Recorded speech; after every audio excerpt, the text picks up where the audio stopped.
from Ann Arbor. There's nothing quite like it. The legendary voice of Michigan football, Bob Ufer, said many years ago, if Saturdays in college football are religion, then Saturday night at Michigan Stadium is a holy day of obligation. Tonight, it's the Michigan Wolverines against the Minnesota Golden Gophers in the battle for the oldest rivalry trophy in the history of this great game, the Little Brown Jug. It looks good now, but earlier today, not so pretty.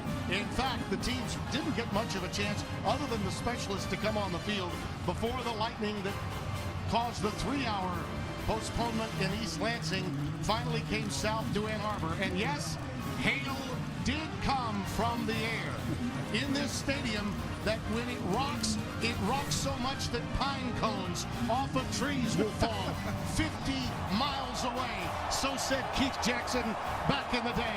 Here come the Wolverines.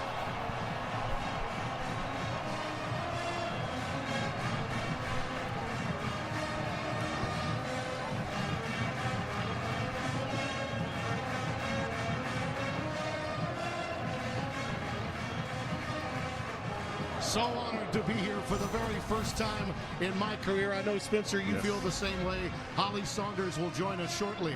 And after the events of this day in East Lansing and Iowa City, Jim Harbaugh's probably telling his team during the delay, why not us? That's right. And by the way, their mojo is back with a 4-star freshman quarterback from Indiana named Brandon Peters. Tim Drabno, the offensive coordinator, did a wonderful thing in bringing him off the bench against Rutgers. A 71% completion percentage. I thought it was a nice performance, 10 of 14. He needs to continue that slow growth. Part of what's made it challenging, he's got so many young players around him, Tim, at the mission-critical position of receivers and at running back, something that Michigan has never had to struggle with, at least in recent history. That pace is going to allow him to come back and get this team to the next level. In a lot of ways, Jim Harbaugh is a throwback coach with the khaki pants and the looks of General Patton, as they used to call Bo Schembechler. But when I look across the way and I see P.J. Fleck, this is the modern-day internet coach of his era. And what he's saying to his team is usually built around slogans. But you told me a little while ago, this game is about much more than that. Yeah, slogans will get you buy-in with young players for a little while, but it's really more about substance. And the way you get substance is to go back to 2014, when your team is able to sprint across that field and take that little brown jug away from your opponent. That's what's going to make the difference. Ultimately, Michigan did it to them in 2015. If you want to change the trajectory of your program, go back and get it tonight. Tim, it's right down the 50-yard line. Right down there. Go get it, brother. Spencer T is fired up. We'll take you well into the night. So get as snug as a bug in a rug while we play for the jug. And it's next, right now, on Fox.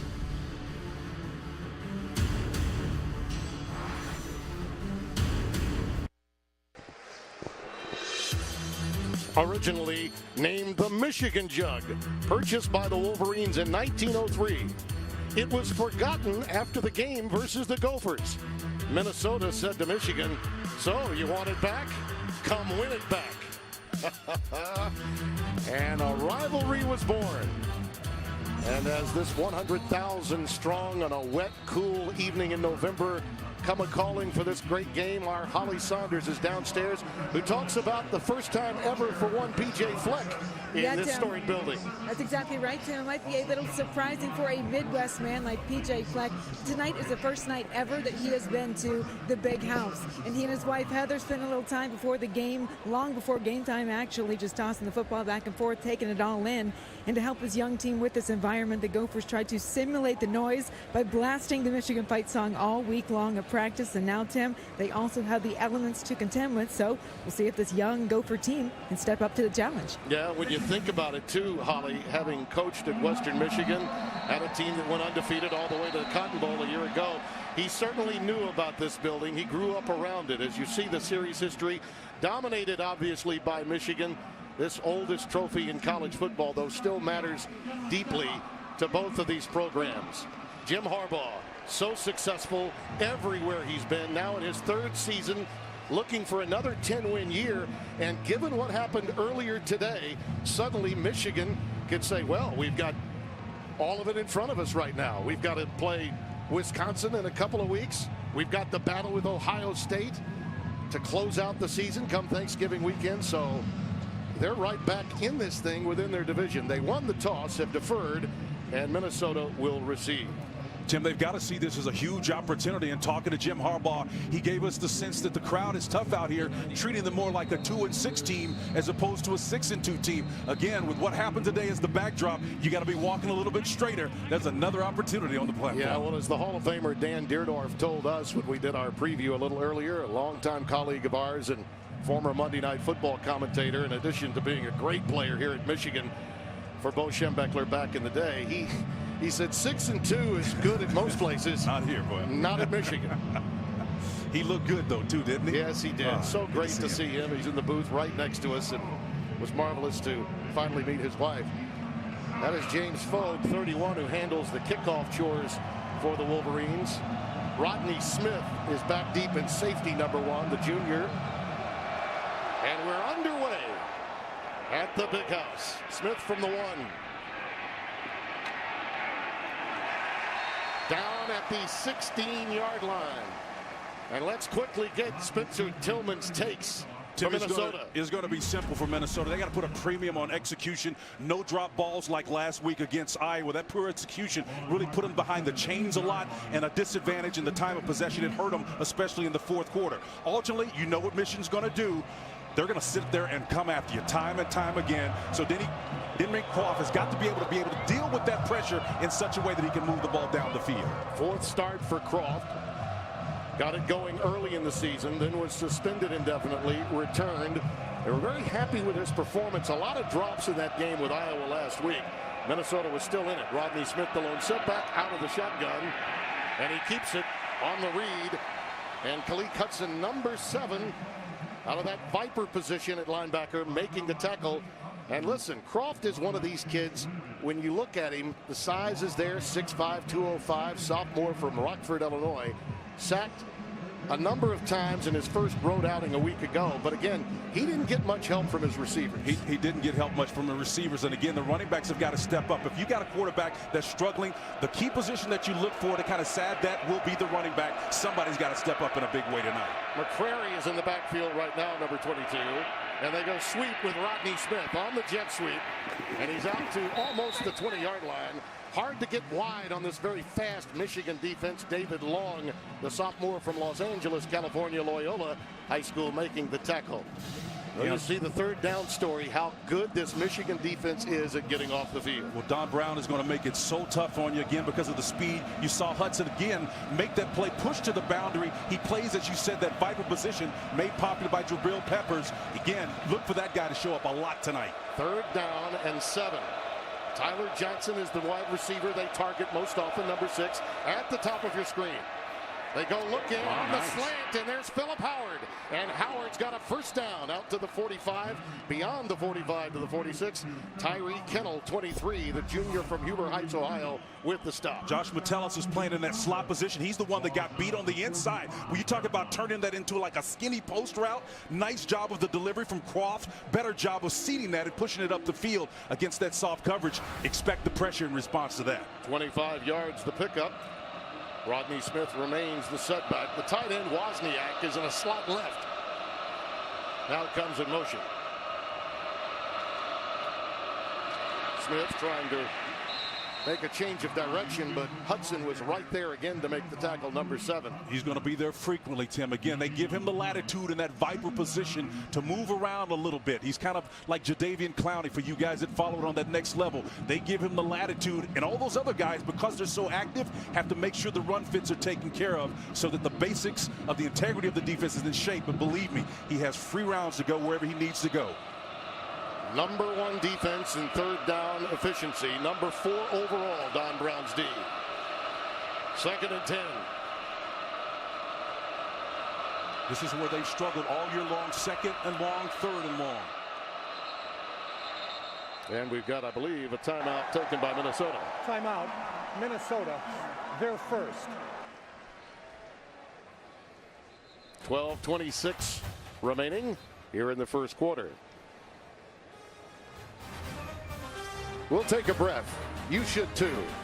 It's going to be a nice long evening here at Michigan Stadium.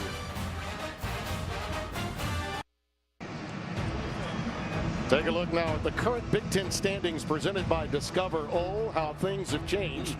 Michigan State gets Ohio State next week. Remember that. Wisconsin suddenly, even though they're in great position in their division, remember the strength of schedule, they haven't played a ranked team yet. They would love for Michigan to continue winning so they could play a ranked team. And be sure to tune in to the Big Ten Championship presented by Discover December 2nd on Fox. Love it when your fortunes are tied to a conference foe, boy. It gets really entertaining. Does it ever.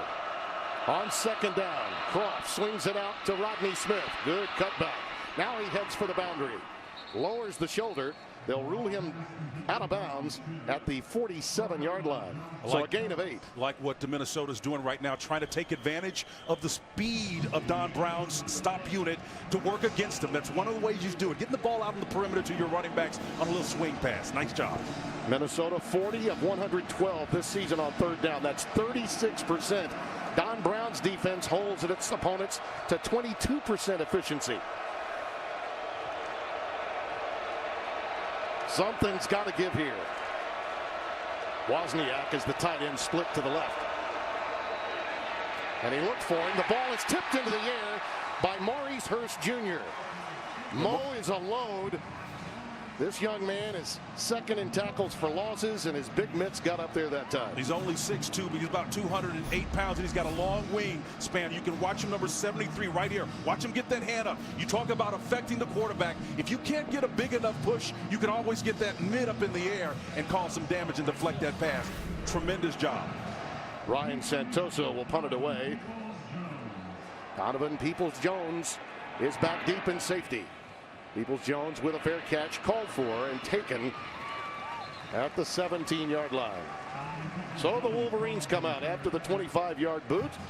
And let's get Tillman's takes on the Wolverines offensively. Timmy, this is an old musician's phrase, staying in the pocket. Has to do more with rhythm. Has nothing to do with the quarterback as much as it does the overall situation for this offense. Young receivers, young running backs. Stay within the system. Everything will eventually come its way. But Minnesota will have an opportunity to find some weak spots, some pressure points. You got to find them probably up front along that offensive line. That's been a work in process. So again, some opportunity for the Gophers. In the meantime, Michigan has got to stay on staff.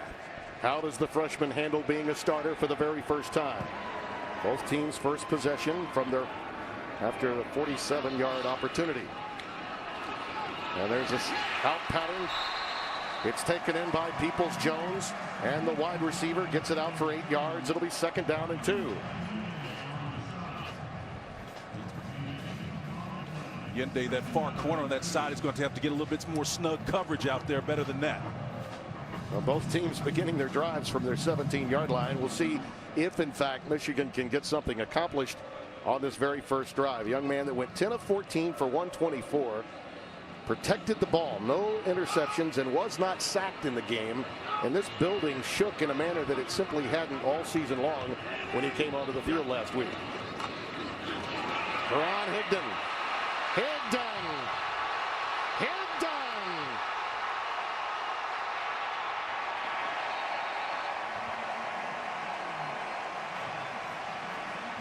That's 47 yards.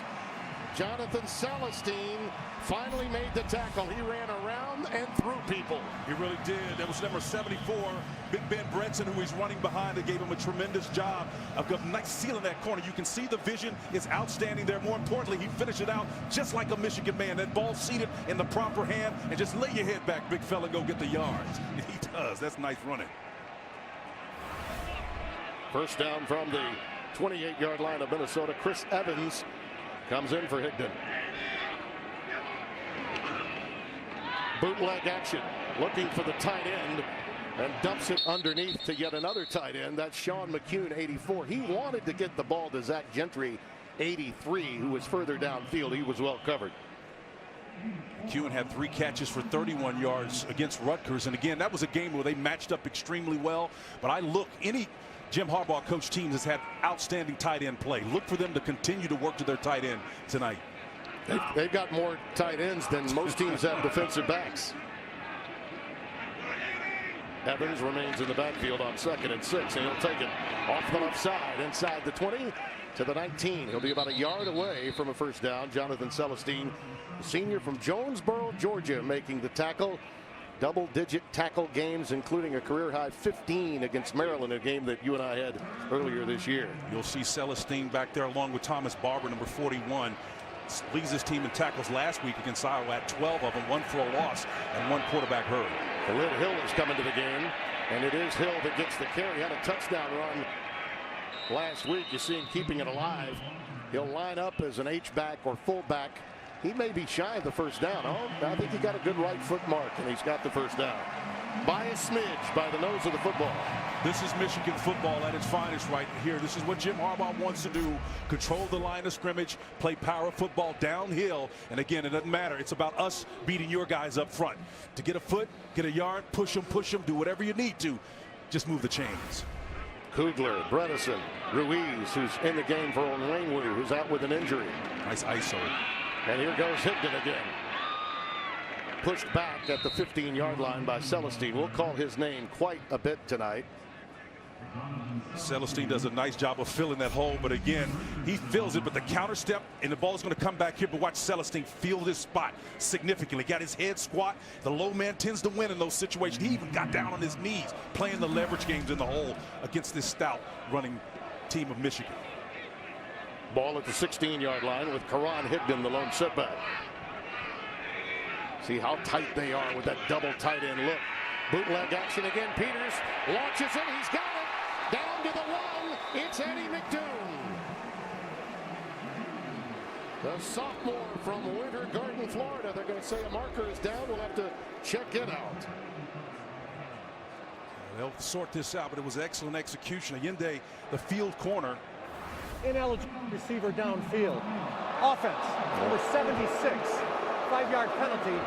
Repeat second down. That's Jawan Bushell Beatty, who number 76, the senior from New Jersey, held that block a little too long and further downfield. That negates a 13-yard gain. The ball would have been at the 2-yard line. Keep an eye on 76, the right tackle. You can see him here down, and when he gets that little slam box, he's got to hold his water just a little bit. He gets a little bit too far downfield, Tim, and that's the big difference. Nice job by the young quarterback, Brandon Peters, though, waiting for that zone to open up and get that ball in there for a completion, all for 9. Had no effect on the play. Nope. None whatsoever. 2nd and 12. Rollout action. They'll come back the other way. Safety valve to the tight end. Nice It's touchdown. McCune. It's touchdown.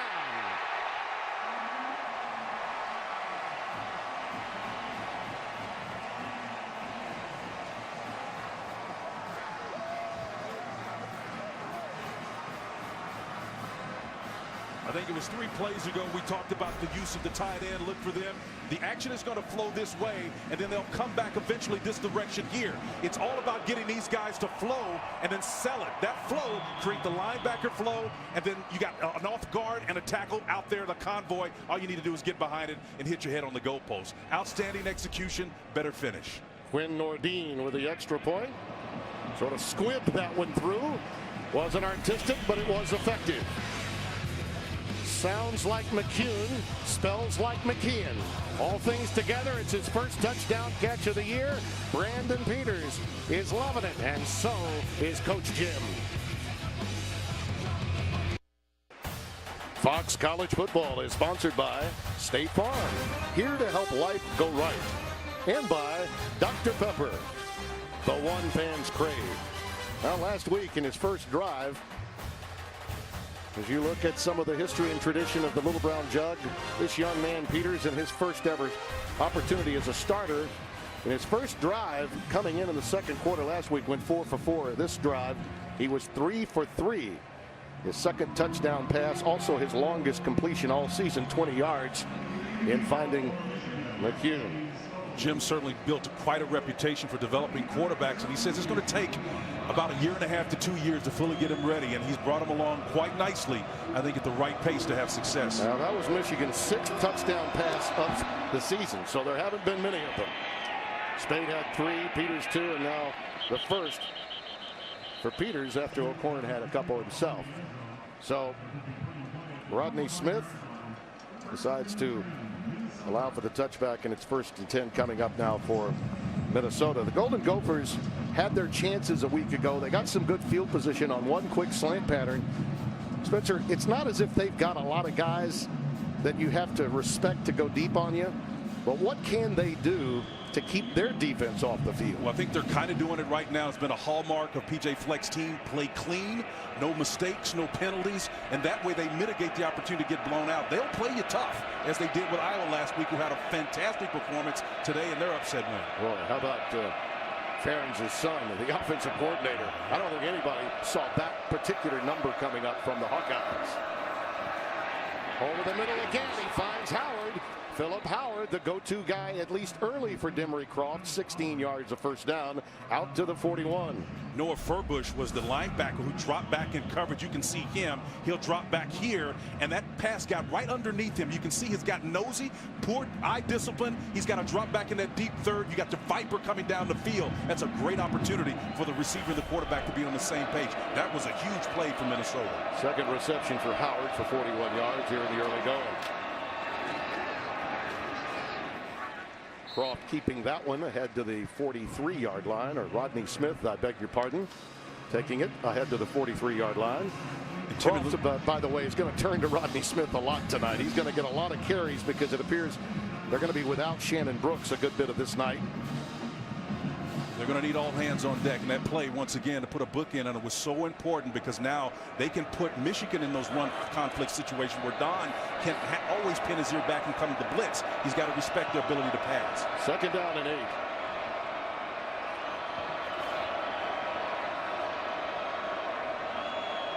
Rodney Smith now out of the Wildcat,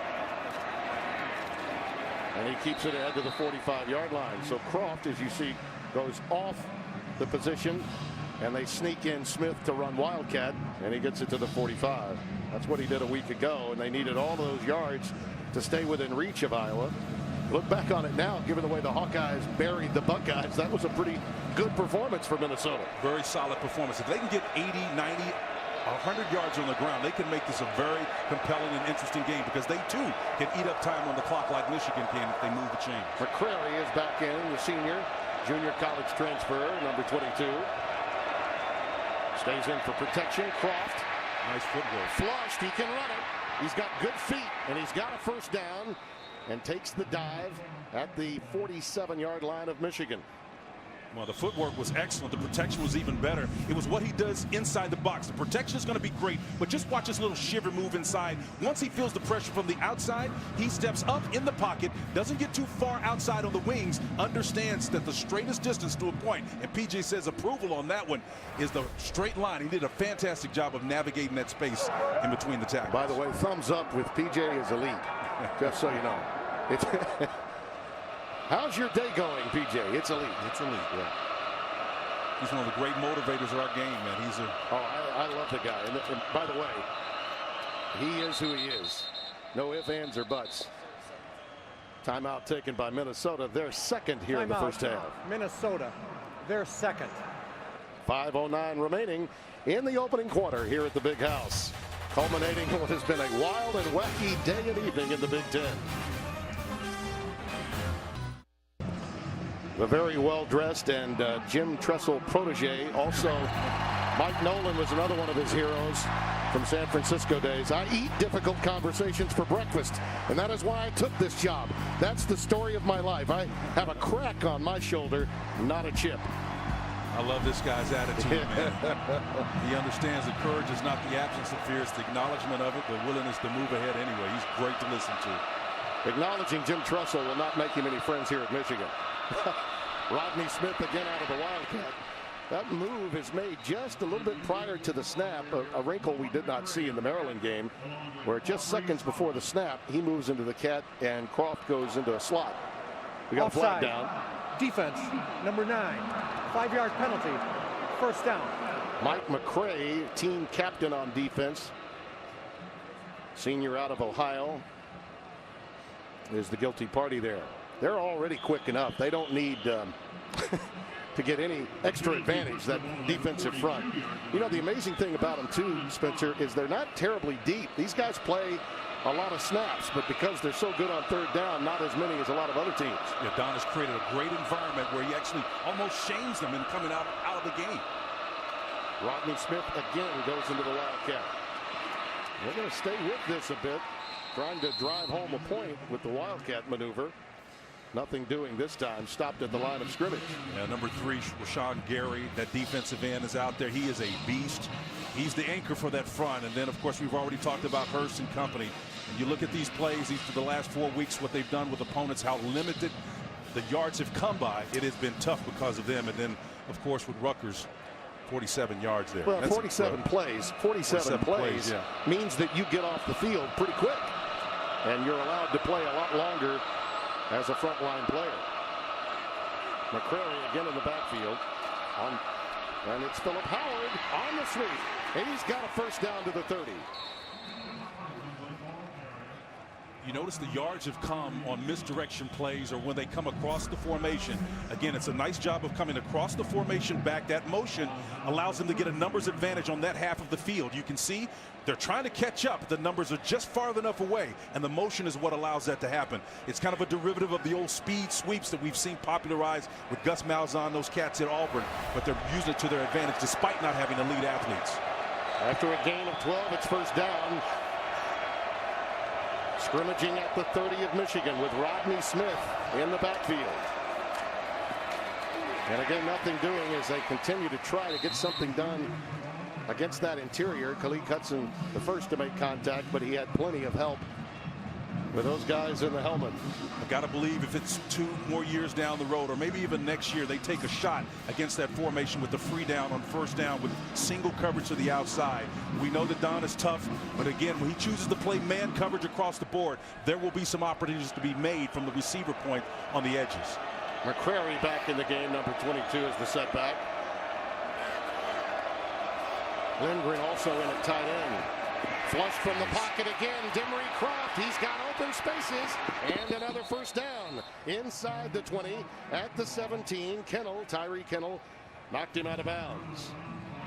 Well, you're talking about, again, on 3 plays of the last 5, we've seen the protection in place. But I want you to watch the release of this quarterback once he feels this pressure. He's not trying to get outside. He's understanding color flashes to his left. He escapes to the right, away from the numbers. This kid is savvy. I'm telling you, he's got a little something about him. He's not always looking to run it. He's running and being forced to run it, and he's taking advantages of the numbers. 8 plays, 58 yards this current drive. 3 carries for 19 for Croft. Here's McCrary in the backfield now, 22. Nice. He'll take the quick pitch to the field side, and there he goes. Burrows down near the 10-yard line. A healthy gain. Brandon Watson, number 28, made the stop. And that's a huge win, Tim. If you can get 5 yards on a first down after a big play, you come here, then bounce that ball back outside. It's just a tremendous job of zone read inside with the fake, but it's the option off of it.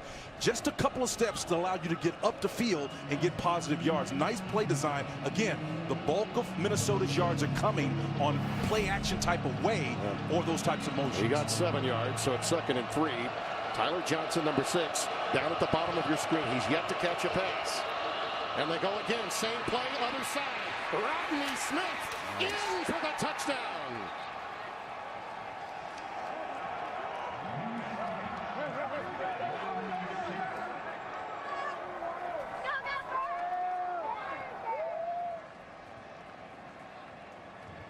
Boy, they pounded it inside. They went Wildcat, and then they softened them to go to the edge. Watch Winovich. He's out there in kind of like a wide 9 technique. You see he gets nosy, and that gets outflanked on the edge. And again, this is the 3rd time they've done it on this series. Who would have thought they would have the speed to get to the edge against this ball-hawking, speed-induced defense of Michigan?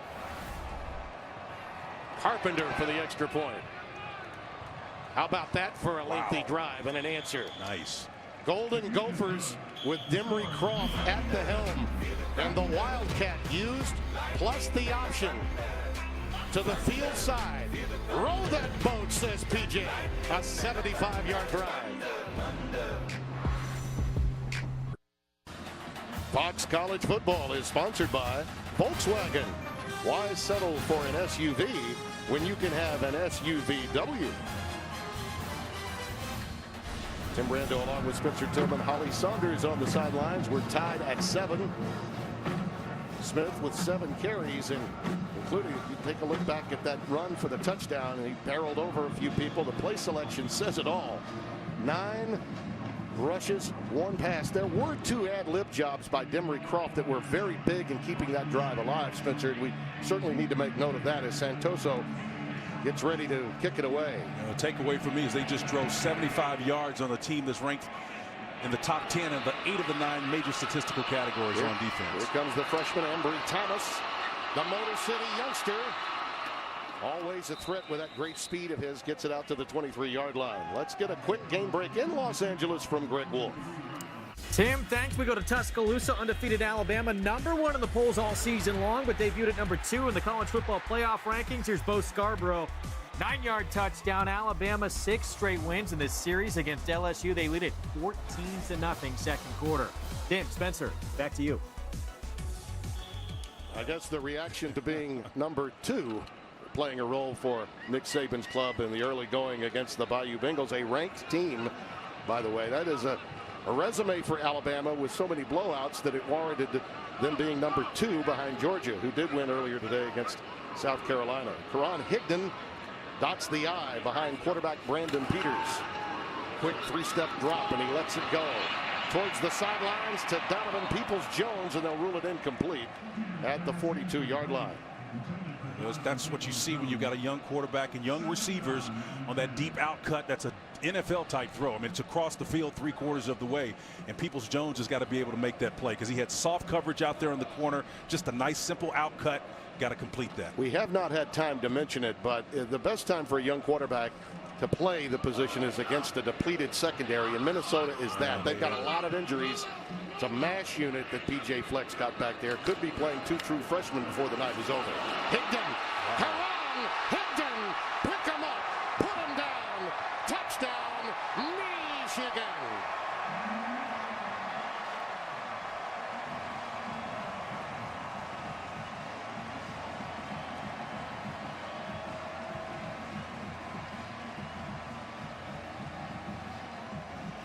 He's stacking them together. 18 carries, 158 yards, a couple of TDs last week. Again, you can see this is just a little ISO play, man. Look at the formation up front. It's just a 4-down look.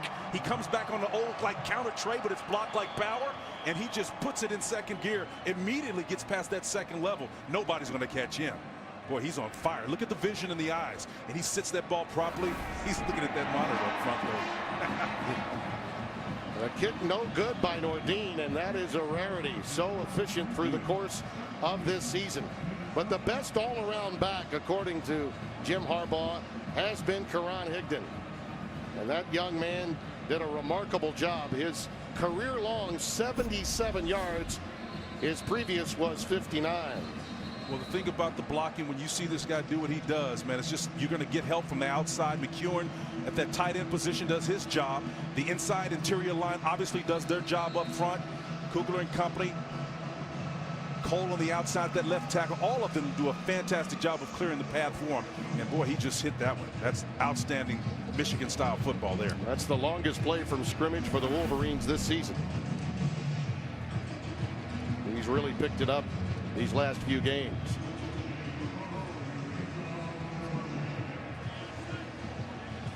Just as Minnesota had come back with an impressive drive, they give up a huge play, and that's something honestly that Minnesota's been very good at, keeping guys in front of them, not allowing the big play. That one was just that for Michigan. Rodney Smith is back deep, awaiting the kick from Foe. Short kick, he'll take it on the run at the 10. Tripped up and down at the 25-yard line. Next Saturday on Fox, a huge Big Ten showdown. And now Ohio State will be smarting a bit. J.T. Barrett and the Buckeyes take on Michigan State, who've got to be soaring after what they did today to Penn State. They'll meet in the horseshoe of the banks of the Olentangy. Coverage begins at 11 Eastern on Fox and streaming live on Fox Sports Go. College football on Fox. Every game is everything. If you'll echo the sentiments of last week, the college football world is flat, man. And every week there's going to be a surprise. I don't think we're that far away from a 2-loss conference champion getting into the Final Four. I really believe that. Maybe not this year, but very soon. Kobe McCrary in the backfield as Croft is flushed again, decides to tuck it and run. It's been one of their more effective plays tonight. He gets it beyond the 30 to the 31, so a gain of 6. I think the thing that's impressive about Croft, again, we've talked about his footwork, but his instinctiveness as Fleck looks on to release away from the pressure. That was what they call a starboard charge. Everybody's moving to the right along that defensive front, and he moves away from that pressure almost instinctively. That's not a design call. That's just a player doing what comes natural. There you see the line on Croft. He has not found Tyler Johnson yet. He's the most targeted receiver, and by a long shot. 31 receptions. No other Minnesota receivers in double digits. Number 6 hasn't touched it yet. McCrary is in the backfield. And we've got a marker down. Looked like we had the Wildcat situation too with McCrary in the Wildcat. 64, 5-yard penalty. Second down. And that's Connor Olson that's guilty, the redshirt freshman from Monticello, Minnesota, that's guilty. And we'll back him up. And that movement was a reaction to this Viper position. Hudson here with the safety coming down behind him. That was a nice adjustment. I'd like to see them get that play off to see what they had in mind. Coming to the end of the quarter with the Wolverines leading by 6. Look at old PJ Fleck sprint to the other side. His boys. Little Charlie hustle action. But the Wolverines off that 77-yard jaunt have the 6-point lead.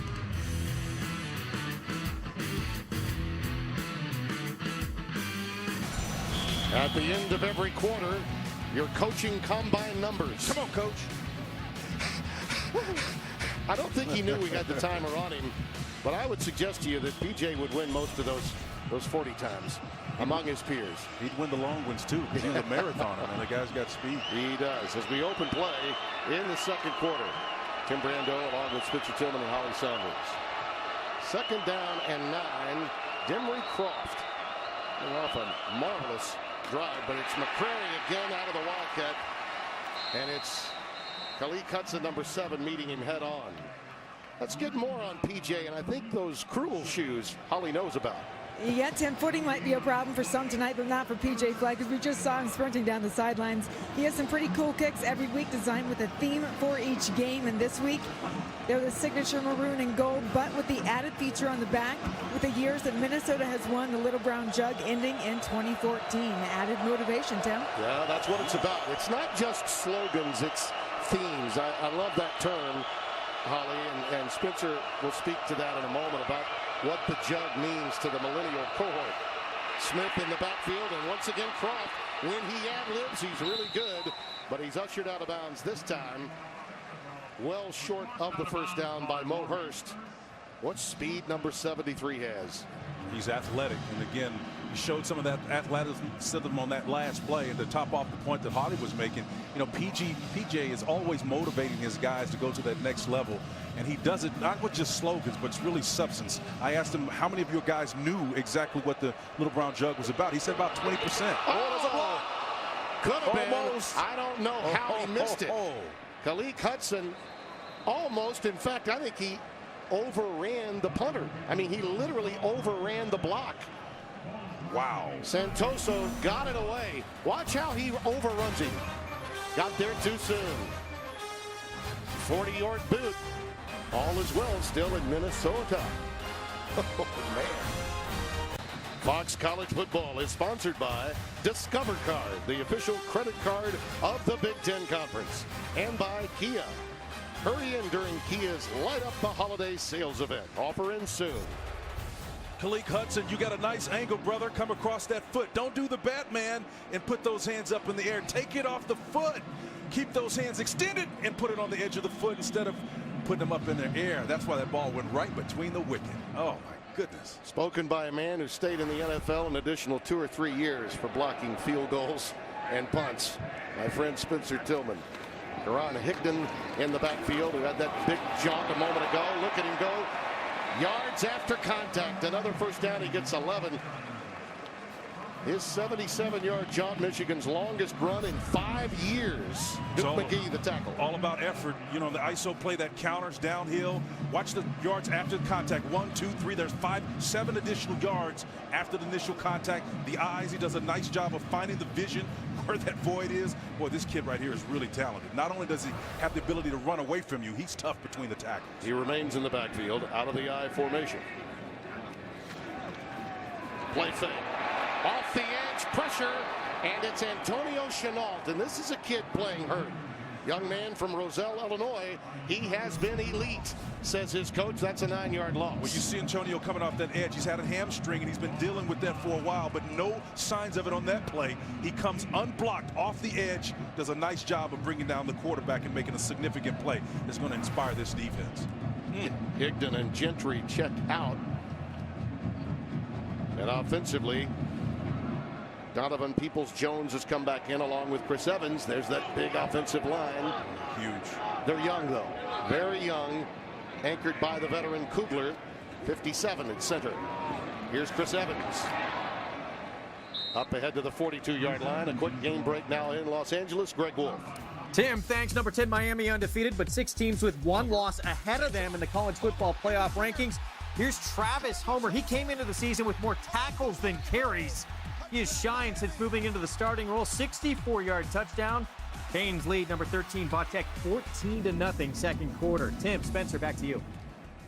Mark Richt's team trying to make a statement. A lot of people have been throwing dirt on the Canes, and that vaunted Virginia Tech defense was supposed to be at an advantage tonight. Right now, Miami looking good and will move up exponentially after what happened earlier today. That pass intended for McDoom, incomplete. That, of course, would be if the score holds up for Miami in that battle in the ACC. Mark Richt, it's amazing that they kind of ran him out of there at Georgia. He was averaging 9, 8, 10 wins a season, but it wasn't enough. But everywhere he goes. Aaron Murray was one play away from a national championship opportunity in 2012. Quinn Nordine and Brad Robbins both wear the number 3. We have, of course, dueling numbers in college football. Robbins is the punter. Nordine is the field goal kicker. That's the first time Minnesota is able to get the job done with their defense and get off the field. And that's a high spiraling punt going to Hamileski. And Hamileski sees it bound out of play inside the 10. A 49-yard boot for Robbins from Westerville, Ohio.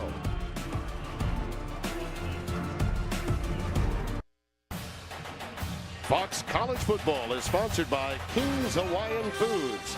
Irresistible since 1950. Why are we showing this? Well, that's because this is where the Little Brown Jug was found. At 2460 Washtenaw. It was Toomey's gas station. Toomey's gas station back in the day became the Bear Claw College. And all of a sudden, they found what they had lost. Hence the reason why we showed you that location. That's what Minnesota's lost. A lot of Little Brown Jug opportunities through the years. Toby McCrary in the backfield, a lone setback behind Croft. Nice. And it's Rodney Smith. He has been very effective when they've gone to the edge. That's Josh Metellus, number 14, sophomore from Pembroke Pines, Florida, with the tackle. They're just doing a better job of outflanking them on the speed. These little speed sweep motion actions has done a fantastic job of getting the very aggressive defensive front of Michigan to flow opposite the direction of where they're scheming against them. And PJ Fleck's offense has been flexing its muscle in this second quarter. Offensive coordinator Kirk Soraka is calling a pretty good game, isn't he? Out to the 30-yard line goes McCrary. I mean, Kittle makes the tackle there, but he's trusting the eyes of his back, and Soraka has given it to him. No, Kirk is just brilliant, and what he's doing is when he comes back this way, he's able to use the speed sweep against you, the same motion. These guys are committing to the outside, which softens up the middle of the field. Now he's got Michigan running, connecting, and then he's got a back that's strong enough to drag him along and pay it off. See the time of possession. Minnesota wants to hold on to it. There goes Howard again, looking to get to the edge. And it's Kennel again making the stop. That young man stayed home to make the stop. Tyree made a fantastic in-space stop right there. That was outstanding. That's textbook. You can see him square up. Again, look at him. His shoulders are square, feet parallel to his target, and he's happy about it. Yes, sir, if you will. Loss of 2, so second down and 12 coming up. See the number of tackles for loss, where they rank defensively so fast. Other than the Penn State game, this defense has been almost as good as last year's, and that's saying a lot. All 11 of the Michigan defense were all Big Ten of some form, and 9 of them were either signed as free agents or drafted by the NFL. And finally, Tyler Johnson targeted for a pass. Metellus was with him. That route got cut off. Johnson with 7 touchdown receptions, the rest of the team with just 2. And as I mentioned, he by a long shot is the guy most often targeted. Metellus just had tremendous defense on that last play. Just fantastic coverage skills to deny the opportunity on the man coverage. Well, you see the number that were taken by the NFL, most among any school in the FBS. 3rd and 12. There's a little blitz action here at the corner. Smith, boy, really tough to pop it when you've got a Devin Bush sitting right there, huh? Well, he's the middle linebacker yeah. is a freak of nature, this kid. 5'11", 222, and really lightning quick. A little bit undersized, but for the middle, but you can watch how he flows to the ball and sticks his nose in there. Number 10 is only about 6'2", but he's an outstanding range guy. And he's got the speed to fill those gaps, much like a lineman does. Santoso to boot it away, and Donovan Peoples-Jones is back deep. Beautiful punt again, and Peoples-Jones at his 18. A lot of room, though, to the field side. A lot of room there. Quality return, and he spun out of bounds at the 40. I think they may have gotten a face mask there up at the 40. So it's 51 yards on the boot, a 21-yard return, and Blake Cashman, who ran him out of bounds, I believe got him by the face mask, so we'll tack on 15 more.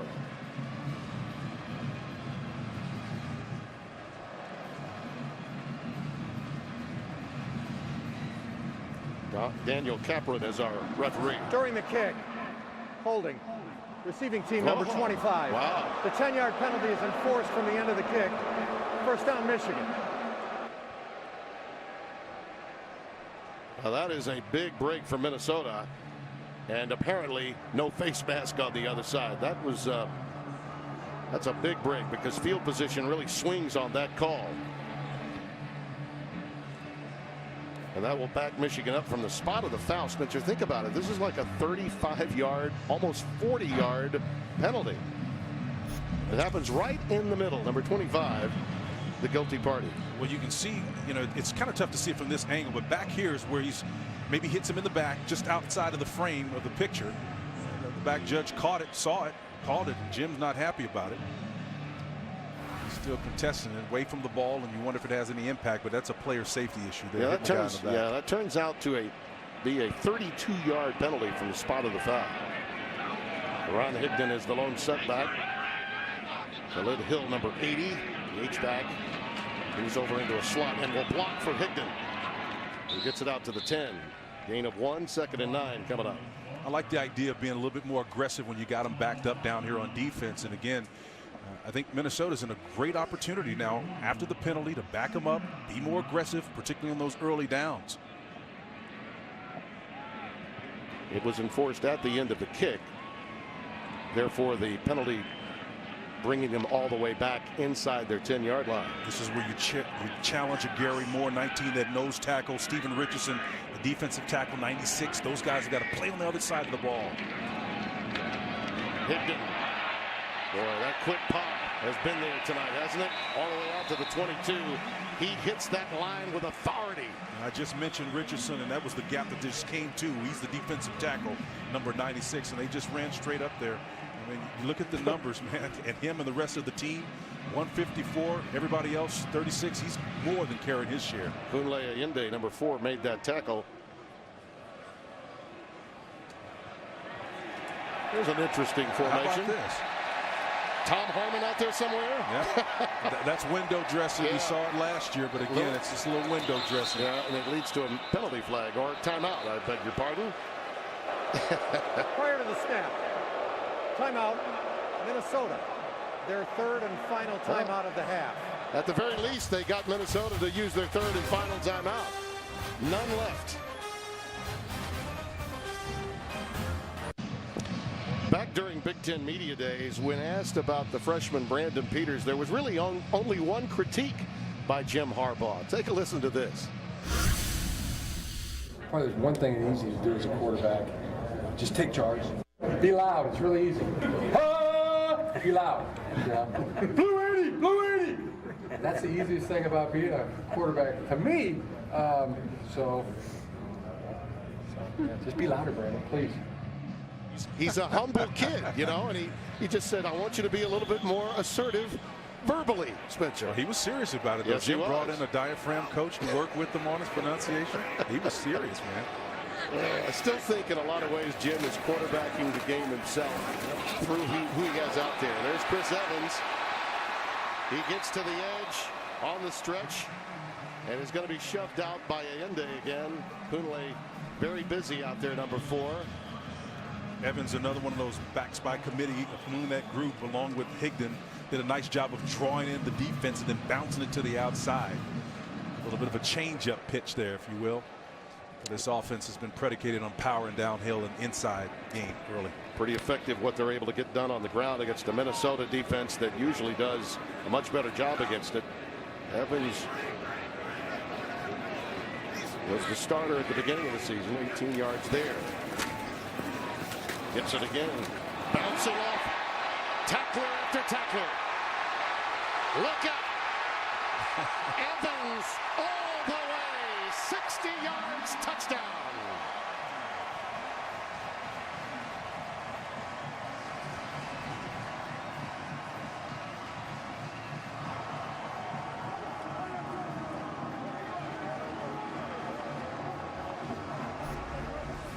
Look at the initial contact in the hole before he eventually gets out of this mess.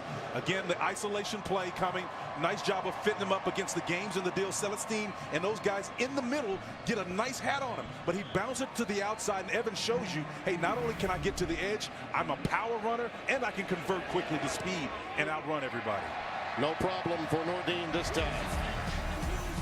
That was Michigan's second longest play this season. Just behind Higdon, 77. Evans goes 60. And Michigan leads by 13.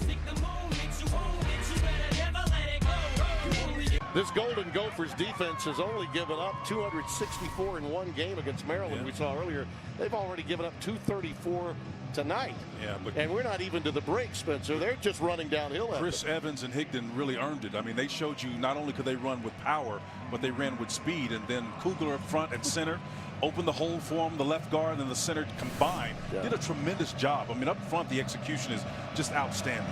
All that's going to do is open it up for the play action pass a little later on. And it's McCrary with the return, shy of the 20 at the 18. So what's coming up at halftime on the State Farm Halftime Show? Here's Rob Stone. Coming up on the State Farm Halftime, Michigan fans, you're going to love the sights from Iowa's demolition of the Buckeyes. Not sure, though, how you're going to feel watching Sparty take care of number 7 Penn State. And Bedlam was pure Bedlam. Tim Spencer, see you at the half. Boy, was it ever, no doubt about it. And Spence, you played in Bedlam. Last year we got to call that game, which became a de facto championship. An elimination game of sorts this year. Can't wait for the halftime show. A lot of shaking going on with the College Football Playoff Committee after the activities today. Rodney Smith is in the backfield with Demery Croft. Minnesota needs to make something happen here as their defense has been gouged. And Smith is stopped by Khaleke Hudson again. That young man has been everywhere for Michigan. Well, he's in that Viper position for that exact reason. And you can see again the way he plays that position allows him to be outside of it with no real responsibility, not even contained, because you got a corner that's coming on the backside. So he's free of any obligation whatsoever. He has a nose for the football, and he's got to find it. Doing a tremendous impersonation of Jabril Peppers in that Viper role. Boy, does that bring back a lot of memories. Every generation of football, Michigan historically has played such a strong role in this great game. Croft in trouble and down. Inside the 10, and it's Big Mo, who plays with Mo. Hurst, number 73. Boy, that's a thankless position at nose tackle because you're responsible more oftentimes for 2 gaps, but you can see number 73, he can work this way or this way. He decides to do the arm up and just a straight power move and playing in your backfield and in your lap. Boy, this guy's a playmaker. Feed me, baby. Feed me. Yeah, you get behind the chains against these guys.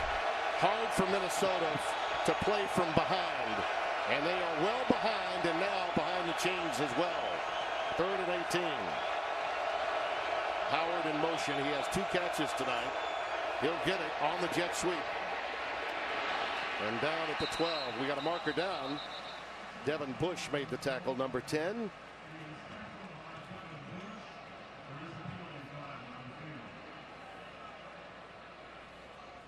Daniel Capron is our referee. Illegal shift. 2 men on the offense moving at the same time. That penalty is declined. It brings up 4th down. See, this is the tough situation here for Minnesota, where you start looking for them breaking down. Now Michigan has put together a couple of back-to-back scoring options. They've not been able to answer to it now. Uncharacteristic mistakes before they even ball a snap with part of Minnesota. Yeah, and they've had great returns too. One was negated a few moments ago by a block in the back, but Donovan Peoples-Jones has got to be salivating at the opportunity here as Santoso will punt it away from his end zone. Another Nice beautiful punt. boot. Yeah, he's got him backtracking all the way to his 32. Great coverage, too. Pretty good cutback, but he lost his footing. 56-yard boot, a 6-yard return. But this is the story, Spencer, of this game. Well, it's about the eyes and the vision of Higdon, number 22, the power, the consistency. The isolation play was them for him all day, all night. They stretched you eventually on the perimeters as well. The isolation and the bounce to the outside. Evans showed you he can do a great impersonation of his battery mate with vision, low pad level, working through their arm tackle. You better forget about it. Better bring everything you have if you're going to stop me. He got a little weary on the back end of that one, but he had enough to finish him. This running game, this tandem right here is pretty tough. Look at that. Most in the half against an opponent in the Big Ten in the last 10 years. Higdon. Nothing doing. You know, Tim Drebno, longtime assistant and offensive coordinator, has got to be really pleased. He, along with the quarterbacks, Coach Pep Hamilton, who knows that this is a young quarterback with receivers that have had a difficult time. There's big Tim, who's running this offense. And what they've done on the ground is exactly what Jim Harbaugh felt they needed to do after the spanking they took in Happy Valley. They got back to basics, and they're playing Michigan football right now. Well, both these guys have had previous stints with Jim, and they're very familiar with what he does and wants. So that familiarity brings a comfort level. It's McCune again. Had that touchdown earlier. 20-yard aerial. One of the few that they've needed to throw in this game. He's ahead for 6. Coming into the game, he had 21 catches for 223, and with Grant Perry nicked up, the team leader in catches at wide receiver number 88, he figured to get the ball a bit more tonight, and he has. You mentioned Pep Hamilton, too, who tutors the quarterbacks. With this nice, solid running game established, I would imagine he'd start working on this young quarterback with some of those tight ends play action. Pep is upstairs. He was with the Cleveland Browns a year ago, and he and Drebno, Michigan, their first time out of the half. 2 of the highest 32nd paid timeout. assistant coaches in the game. They've got 3 of them banking over 7 figures on this staff for Jim Harbaugh. Guys that he's had before that have returned to him and have great confidence in the way he goes about getting the job done long term. I think there's a great global view of college football here at Michigan, understanding where they are. And look at that, among the Power 5 under 40 club. You see Cliff Kingsbury had a rough go today, as did Matt Campbell. PJ Fleck, a very young man, as is Lincoln Riley, who got that big win in Bedlam. And DJ Durkin is trying to get his Maryland team bowl eligible with a third opportunity at quarterback for his 3rd string quarterback. Well, there's definitely a youth movement going on, always has been, about the game, but it's getting to the point where it's like the NFL. They tolerate the 50-something crowd and they celebrate youth. It's definitely a youth movement. Oh, student body here. Yeah, big time. Higdon with a convoy. A great defensive play by Thomas Barber, 41, out of the middle linebacker position. 6'1", 233 sophomore from Plymouth, Minnesota. That's a saving tackle after a 7-yard gain. We had 12 tackles, 6 for a solo, and 1 loss in 1 quarterback hurry last week. Boy, the way he was able to isolate and then identify where he wants to hit him on the pad level down low, it's a good job. Again, out of the eye, it's Higdon. He gets it to the 45-yard line.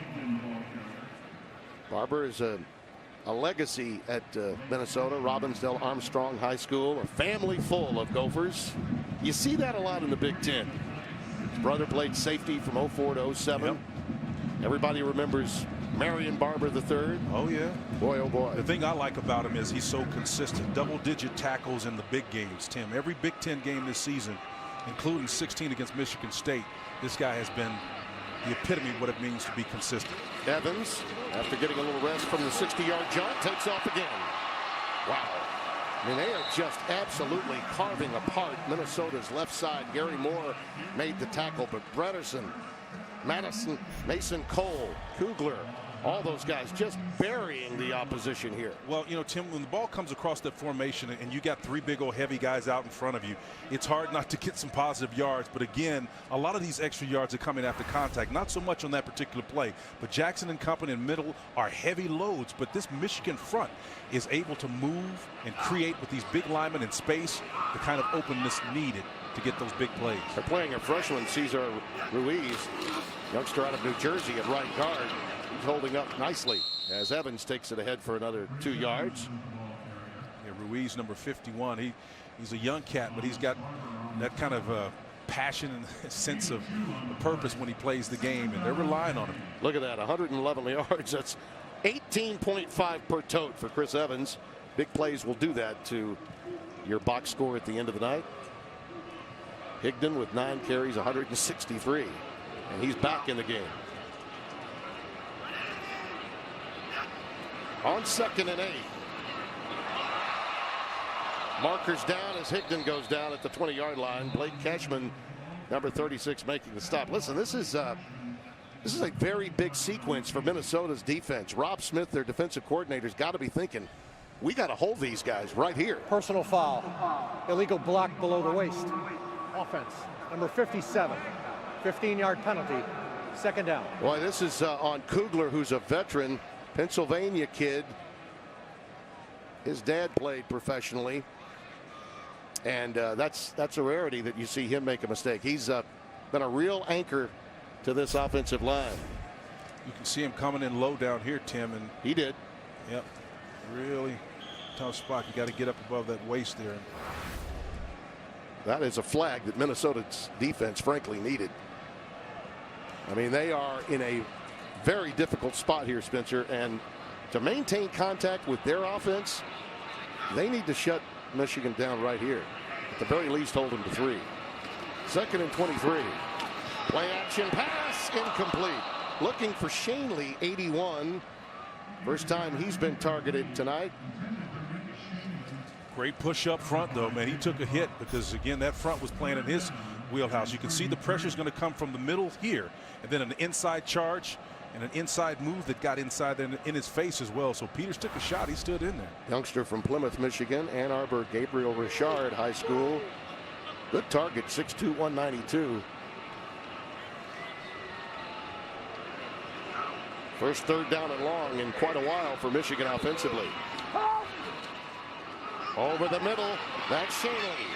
And he stopped immediately at the 33. The one thing Minnesota does well is get turnovers. They hold them to 4th down here. They're always looking to strip the ball out. Yeah, they did not so much on that play there, but you're absolutely right as an overarching theme. But they were playing safe with 2 deep safeties, kind of like a shell look, willing to give up the underneath yardage, but just not going to get beat deep. Now, given the circumstances, they may not be close enough for a field goal try. It looks like they're allowing the clock to wind down to decide which direction they want to go in. Yeah. And Jim will determine whether they could give a field goal from this distance or not. Not much of a wind factor. It would be a 48-yard try if they attempted it here. They'll take that timeout. Timeout. Michigan, their 2nd.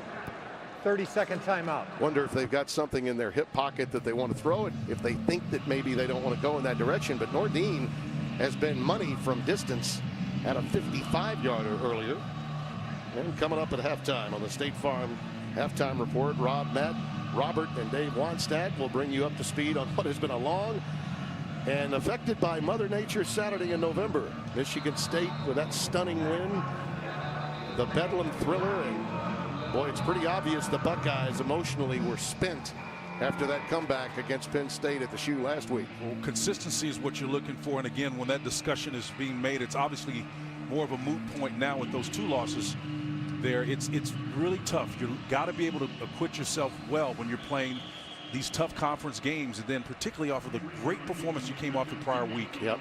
Now you see the numbers on Nordin, 14 of 17, 55-yarder, his longest. Did have an extra point missed earlier. From 48. Fading to the right and no good. He needed more of a draw and he got a slice instead. And the score remains 20-7. That is a emotional lift for Minnesota. It really is. And again, Bryce Popp, who's the defensive line coach, his guys should get an attaboy. Rob Smith, the defensive coordinator, is the guy that's really running the show. But you got to inspire those big heavies up front against this team that has really gassed you all night in their run game. Nordin knew it. One of those that just didn't quite have enough on it. PJ will take that. Trust me, there's no negativity with that guy. He will not bring up how many rushing yards were gained in that first half.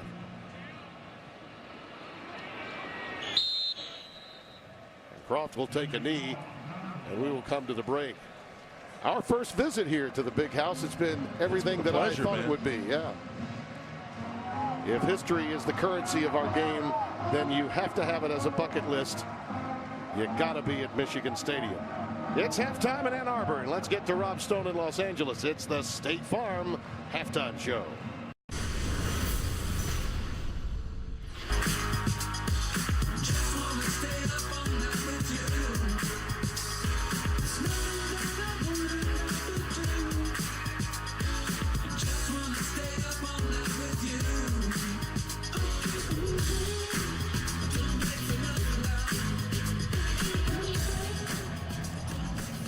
It's the Big Ten after dark, Spencer T. Got to keep your groove on here as you look at the first half numbers. Look at the stats, and after the first 2 drives for Minnesota, they were shut down. Crunk on me, man. Got to keep on moving, man. I hear you, baby. One guy that they've not been able to find, Minnesota, they haven't been able to find TJ. Tyler Johnson's only been targeted 1 time.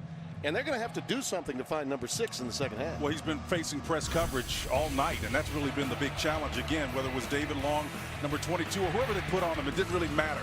They shut him down. And again, until and unless they can come out of that package and get a running game to force them out of that man coverage, they're going to have problems. But again, remember early in the year, granted it was against lesser competition. He had back-to-back 100-yard receiving contests, 92 yards, I think, last week. So he's the guy that has demonstrated over the course of the season so far that he's capable. But again, step up in competition against the Wolverines. Here's the kick. Ambry Thomas is back deep, and the freshman from right here is going to take off from his 5. Wow. He's got a little bit of speed, doesn't he? Out to the 32-yard line. And let's go down to Holly Saunders, who has word from both coaches. Yeah, Tim, we asked Coach Fleck how he plans to eliminate the explosive plays, and he said simple. We need to get in their gaps, stay in their gaps, and shut down the big plays. And as for Coach Harbaugh, he said that they're looking to make the Minnesota offense one-dimensional in the second half, make their quarterback beat them. Tim? You got it, Holly. Thank you. And all that miss coming down as you look at the running back comparison, Evans and Higdon have just been outstanding. But I will say this, when it comes to preparation for sideline commentary, Holly has it with those lids that she puts on during the mist, huh? Best. She's absolutely the best. The magnificent hat she donned. Ron Higdon is in the backfield, and he'll take it ahead for at least 3 before being pushed back by Thomas Barber.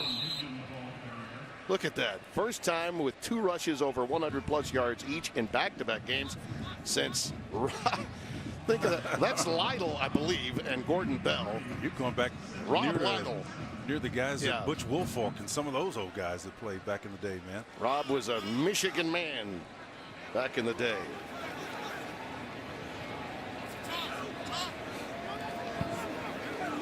Higdon remains in the backfield. There goes Karan beyond the 35 to the 37. Jacob Huff making the stop. We mentioned this beat-up secondary, which is part of the problem once you break contain. These young guys, so many of them playing hurt. We mentioned Antonio Chenault has been bothered by a hamstring. There is no Zoe Creighton. There is no Handy Holly. I mean, they have lost a lot of talent. Well, it looks like they're doing a pretty good job so far. I know it's only a couple of plays to start this half, but again, it's Higdon and Evans who you got to stop. Both average over 18 yards a carry. There comes that late blitz. Just a delayed blitz from Blake Cashman, the right side linebacker, and the junior from Eden Prairie, Minnesota, makes the stop. An original walk-on. Well, they brought him from a position here, and I think he ultimately comes back underneath or inside that tackle. Yeah, it's a nice little games. It's not an ET stunt. If you're a linebacker, it's almost like a linebacker nose stunt. You come all the way from that inside position. Again, it takes cooperation from those big heavies inside to get up the field and not get crushed down in the middle to make that play work. Games and deals, as you like to say, games and right? deals. Drew Himaleski is back deep awaiting this punt from Brad Robbins. In the misty rain, he calls for it, stumbles, and does make the fair catch at the 36-yard line after a 34-yard boot. Well, this Michigan defense has been as advertised. Well, they're stout, Timmy, and part of it is they play with such integrity. You know, Holly was talking about run fits on the side of Minnesota. Well, these guys right here excel in run fits. Everyone reaches one. It's like a glove, a hand in a glove. You fit those fingers in those open spaces and shut down any opportunity to get plus yardage.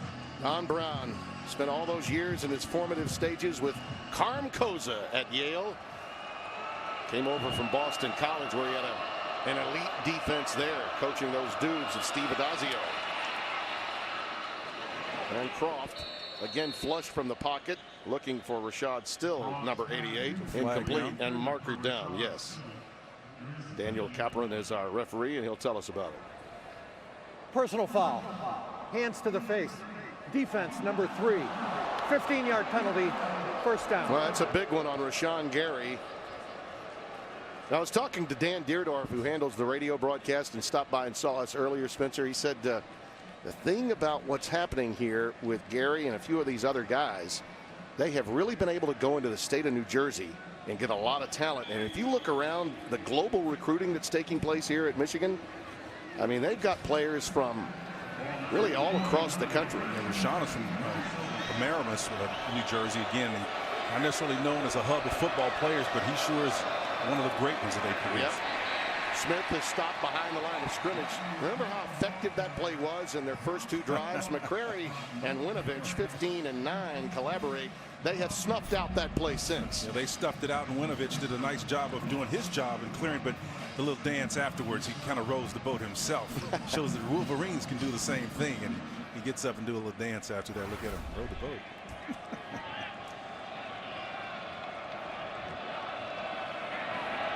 Second and 12 with Rodney Smith in the backfield. Again, where is number 6?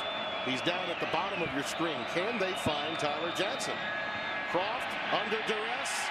Wrapped up. He did get possibly outside the tackle box. No, it comes in right there. That was Hudson again in that Viper position. It's a dangerous position again. You got to identify him every time you come up to the line of scrimmage. Where is number 7? Intentional grounding. Offense. Number 11. Spot foul. Loss of down. Third down.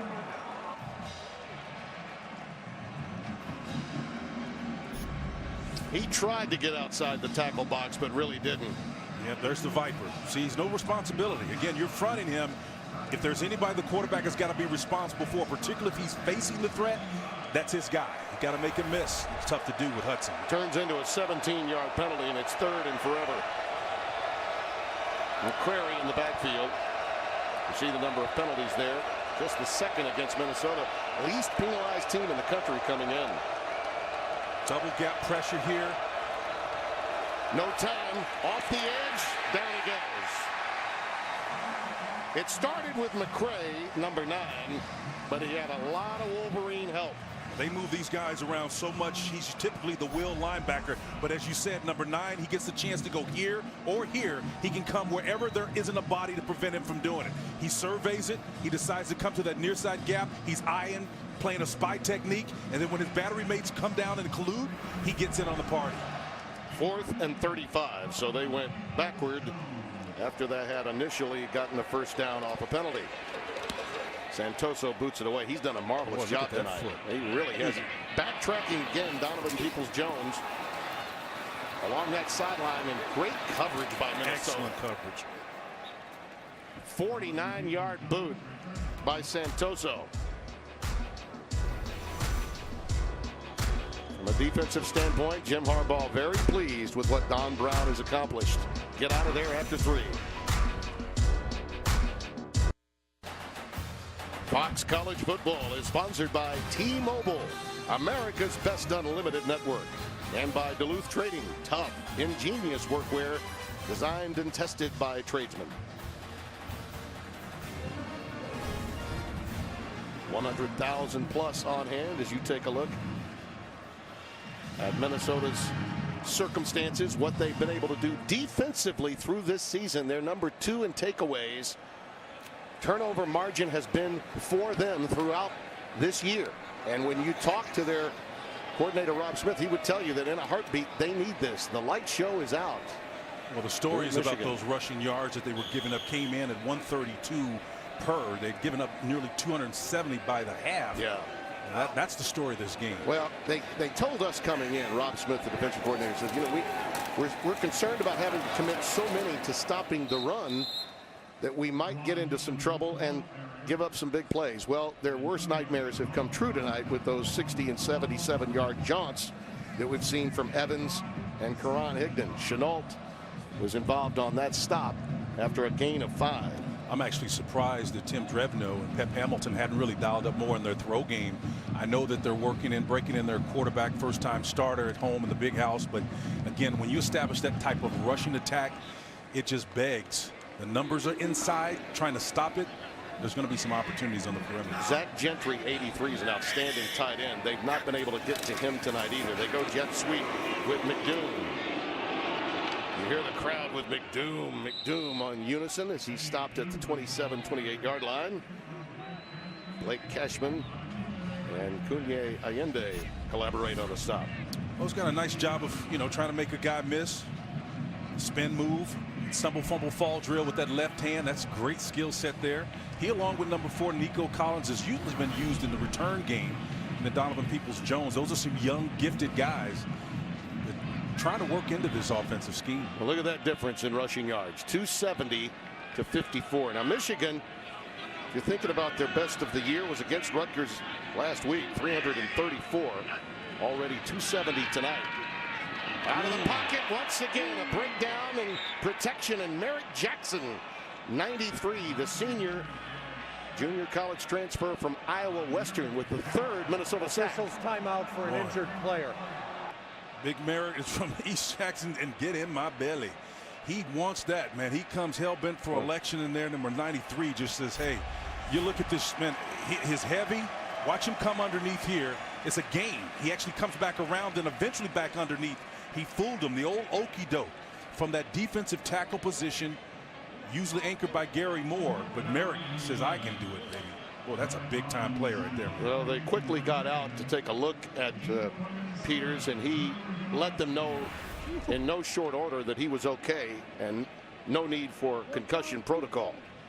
Mileski will await the punt from Brad Robbins. He is standing in free safety back at the Minnesota 40-yard line. Fair catch called for and taken at the 46. That will be excellent field position for the Golden Gophers to try to get something going here. And it appears that Peters is in pretty good shape, although they are taking a long look at him after that hit. Oh boy. Yeah, he got fed. And PJ Fleck enjoyed it. Minnesota down by 13. I want to be clear, Brandon Peters got up, popped up quickly to let the training staff know he was okay. Therefore, in his mind, I'm in no need of maybe any concussion protocol, and a lot of teammates concerned about him. There's no denying in today's game, when you get hit like that, there will be concussion protocol. He's getting it during this timeout as Rodney Smith takes it ahead for 9 yards. Spencer, you got a good long look at this in the break. And Merrick came in so heavy. Again, it's really the head, boom, how it bounced off the turf right there. That little unrepressed action with the head hitting the turf without being able to break your fall is what you get concerned about, because the back of the helmet with the cerebellum, that brain is kind of like floating, and when it's pressed up against that, it literally bruises sometimes potentially. Not inferring that that's what happens there, but you got to be concerned about that. There goes McCrary in for the first down to the 42-yard line, stopped by Mike McCray. Holly Saunders tells us that the word from the Michigan sidelines is that he's okay. No one is tending to him now. They did take a long look during the timeout. But when a young man like that gets popped, quite like that, you want to see him pop up in a hurry, as he did. But coaches today understand that with the heightened look at what's been going on with head injuries, they must go through concussion protocol after a hit like that. On first down, play fake and a bootleg action by Croft. And he dumped that one incomplete, intended for Wozniak. And let's send you to Greg Wolf in Los Angeles, this AT&T game break.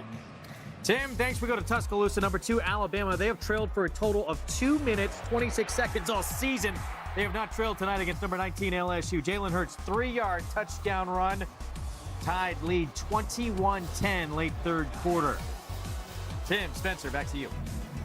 I think the startling aspect of that, it's just 21-10 at this stage. I don't think LSU's line is as good as it has been historically, but they're hanging tough, though. They are. Most people thought this would be blown out city by the time this third quarter got underway. Croft has it rejected by Hudson. That's a fumble.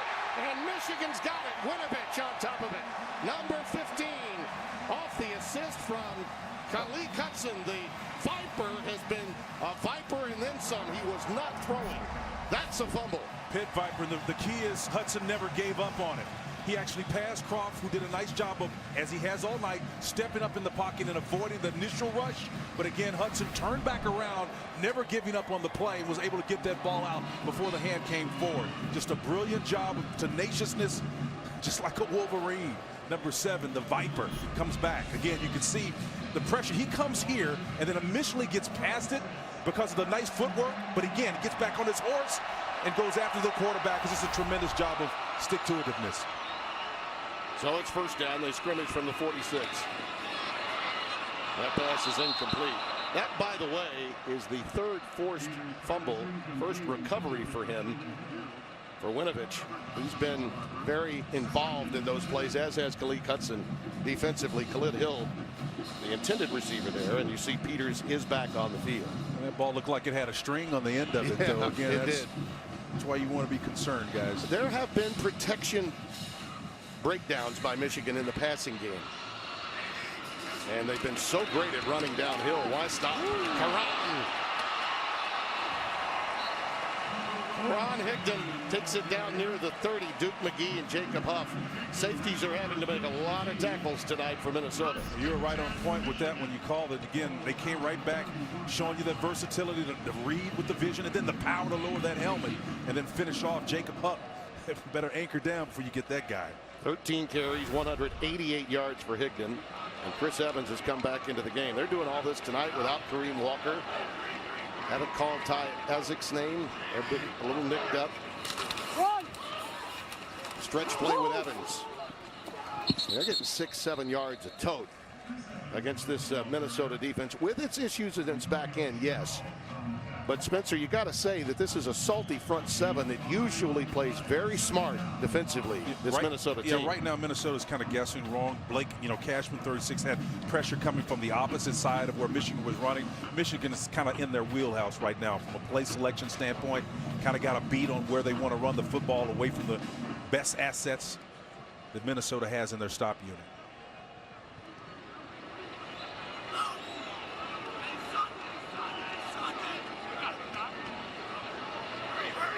Nico Collins goes in motion as they hand it to Evans.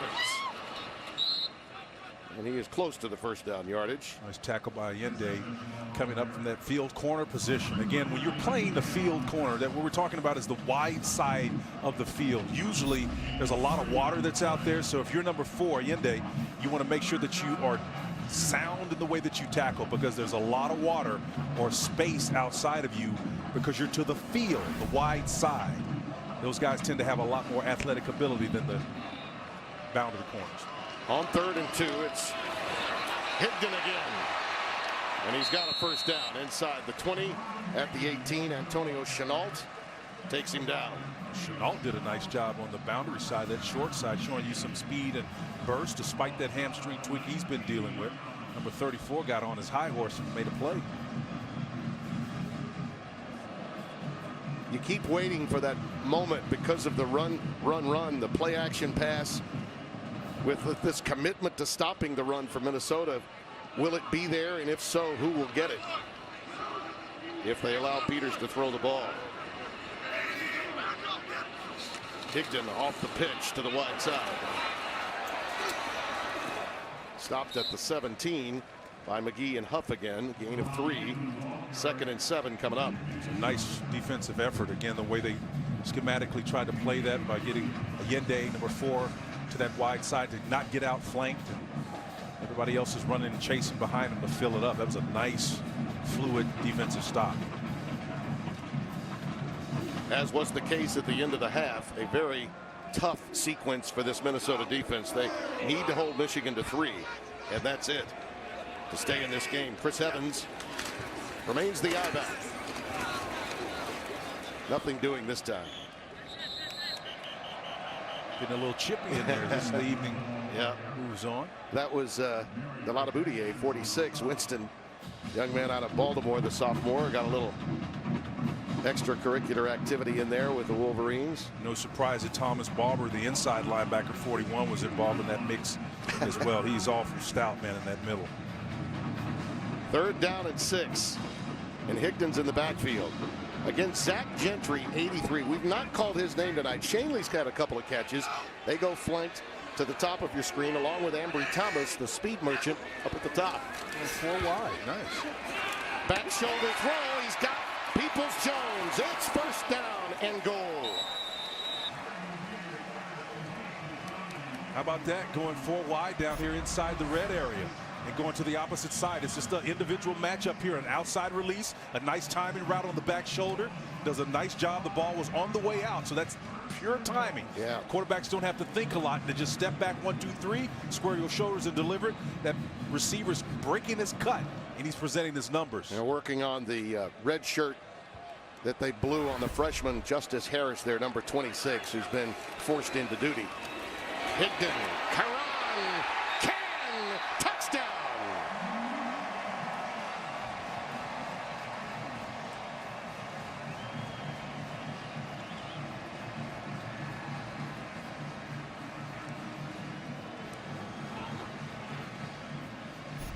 Boy, Michigan breaking a trend here again. One of the traits of Minnesota's defense is as the game wears on, they tend to get stiffer, but not against Michigan. Back-to-back games where Michigan has found its running game. That mojo is working, particularly inside the red area, where they're scoring more frequently. Red zone was a problem for them coming in. Higdon just passed Tim Biakabatuka for most rushing yards against Minnesota by a Michigan runner. Tim Biakabatuka. Boy, does that take you back? Yeah. Ordine puts the extra point in. It started with that. Grand larceny played by Hudson and Winovich. And then Karan takes it in. He's got 200 on the night with still plenty of time remaining. Fox College Football is sponsored by Ford Commercial Vehicles. Built Ford tough.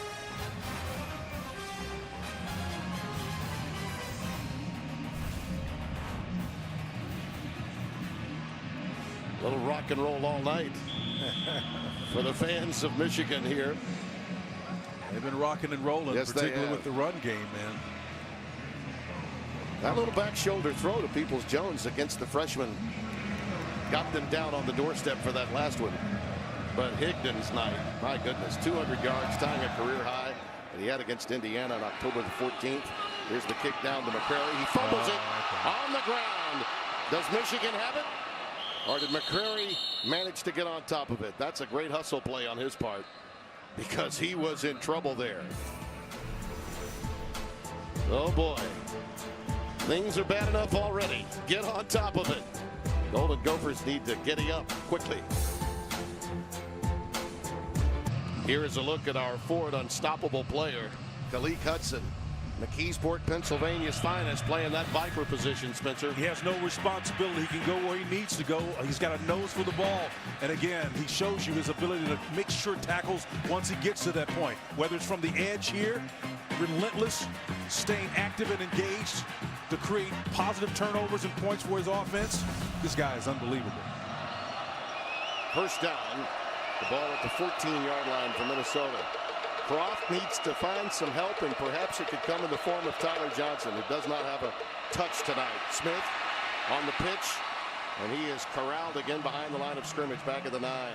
Thought that was going to be an old Utah pass type style. It was going to go down as a pass attempt anyway, but this Michigan defense now is playing on the other side of the line of scrimmage, and that's what Minnesota could ill afford right now. By the way, I wanted to mention that Kobe McCrary, after that fumble on the kick, he did manage to recover it, but he was dinged up. They had to come out and take a long look at him during the timeout we had.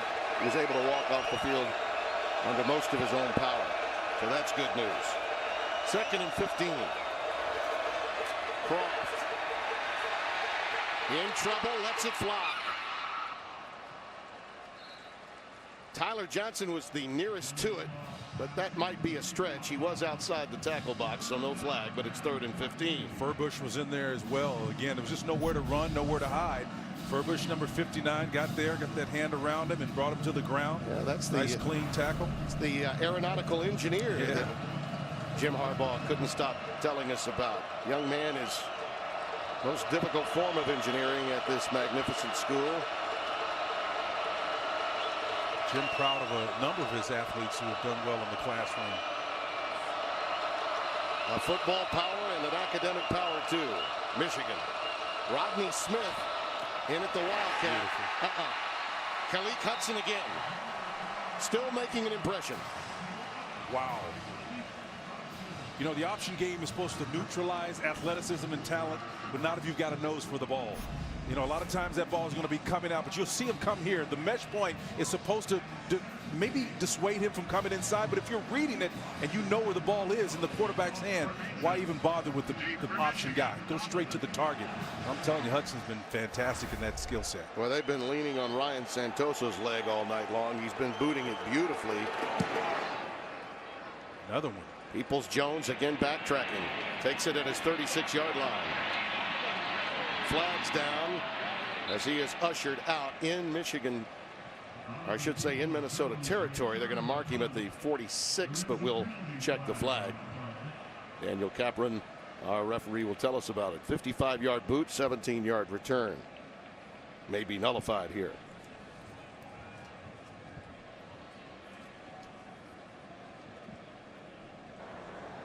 During the return, holding, return team number 23. 10-yard penalty, first down Michigan. Well, tomorrow on Fox, a couple of MVPs on display in our feature game. Matty Ice and Cam Newton, and Russell Wilson and the Seahawks will be battling the Redskins. Check the listings, the local listings for the game in your area. The NFL on Fox.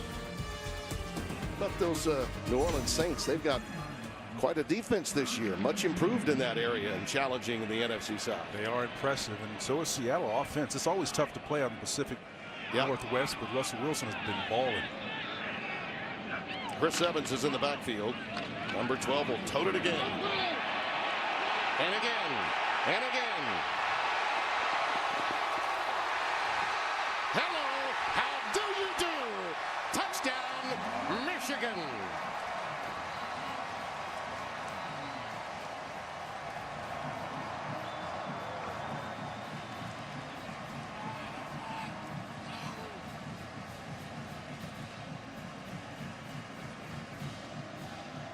Tim, they say fatigue will make a coward of us all. Again, Evans on this basic play. ISO, nice vision inside. But then you see the burst here. He ran right past the field corner. Allende, number 4, ran right through his arms and then finished off an incredible run. Evans, boy, he's been impressive. 187 yards for him. 2 touchdowns. That's a 67-yarder to go with his 60-yarder earlier. And you add that to Karan Higdon's 200+. And that's something. Timeout, Michigan, their first 30-second timeout. By the way, they're going to go for 2, so they've taken a timeout, a 30-second timeout. But this is something P.J. Fleck simply not seen from his defense this year.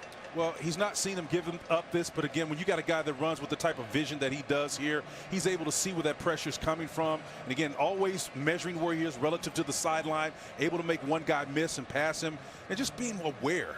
And it's just an outstanding job of smartly running down the field. What we're witnessing tonight, Spencer, is a program that has reestablished its identity. And PJ Fleck is unfortunately in the sacrificial position of being on the opposing side. Michigan is playing the kind of football that historically they've always run. Downhill power football. And now they've got a freshman quarterback that's gaining some confidence with every snap, and they could become very dangerous these next 3 weeks after this kind of performance. If they develop any kind of modicum of success in their throw game, they are going to be Michigan again sooner than later. But again, as far as PJ is concerned, look, he's a great motivator. He's a fantastic coach. He's just shorthanded, particularly on the defensive side of the ball, and it showed not just on that play, but all night in the run game.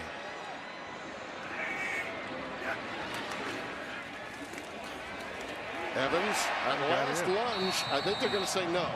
They're going to say that his knee hit prior to the time he got to the line, and the two-point conversion fails. This angle should show us. I think he may have. No, he's not. Elbow there. Elbow's down. Yeah. I thought the knee and the elbow were both down simultaneously. Jacob Huff made the stop. They may review it. You never know. Take a look they at always it, do, because it's a scoring play. The previous play is under further review. The ruling on the field is that the runner was short of the goal line. But I mean, think about it. You got 187 from Evans, 200 for Higdon. I mean, we haven't even seen Kareem Walker tonight because he got injured last week. All right, watch closely. The knee, the ball, and the elbow. Let's lock it down.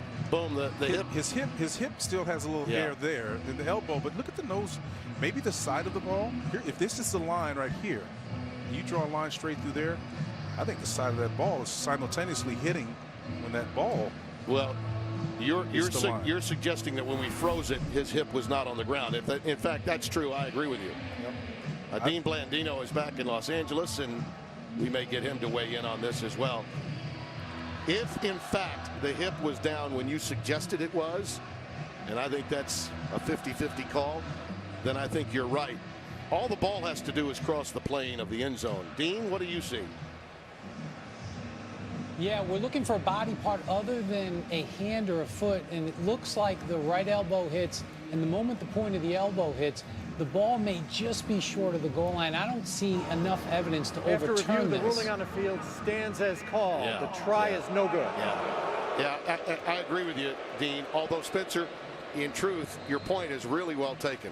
Yeah, it is. It just looked to me, and Dino got it right, but it looked to me that the elbow and the ball connected at the same time. Yeah. In the front of the line, and the hip looked like had some air underneath it to me. But by the way, if you're wondering why they chose to go for two there, they're looking to get that full 4-score lead. Coaches are always concerned with that, and usually it says, the coach would always say, it's what's on the card. If it's on the card, I go with it. That's the election to go for two. Rodney Smith and Eric Carter are back deep as Fogue gets ready to boot it away. And now we'll see how PJ Fleck's team responds. This is really first time that they have seen their doors blown off at all in this season. And there's Rodney Smith bringing it beyond the 20 to the 23-yard line. And let's get a quick game break from Los Angeles and Greg Wolf. Tim, thanks. Back to number 10 Miami, trying to move to 8-0 against number 13 Vautech. Malik Rozier hooks up with Christopher Herndon, and Herndon, look at him go. 43 yards for the touchdown, makes it 28-10. Hurricanes, Fox Sports 1 baseball analyst Alex Rodriguez and his sweetheart J-Lo all in on the U. Committee might be as well if that score holds up, guys. Any doubt that the U is in great shape? Good Lord. Yes. Justin Fuente was doing an excellent job, and he still is. But tell him what. I will give the committee a lot to think about on Tuesday. It's Rodney Smith out of the Wildcat again. You know, if you look back to Minnesota's game tonight, Spencer, they got 131 yards of offense in their first two drives. in their first 2 drives. One was a 75-yard touchdown Right. to answer the 7-0 lead. Since that time, PJ Fleck's team has been absolutely stoned at the line of scrimmage. Well, again, it's just because Michigan has found its sweet spot in its running game for the 2nd week in a row, and Minnesota hadn't been able to respond. Again, the note that we had at the halftime, that Minnesota had given up more yards in the half than they have in any single game all season long.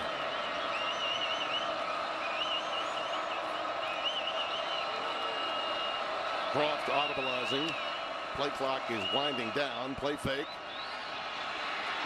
Pressure and down. It's Khalid Hudson. And he's having the kind of night you dream about playing in this defense out of that Viper position.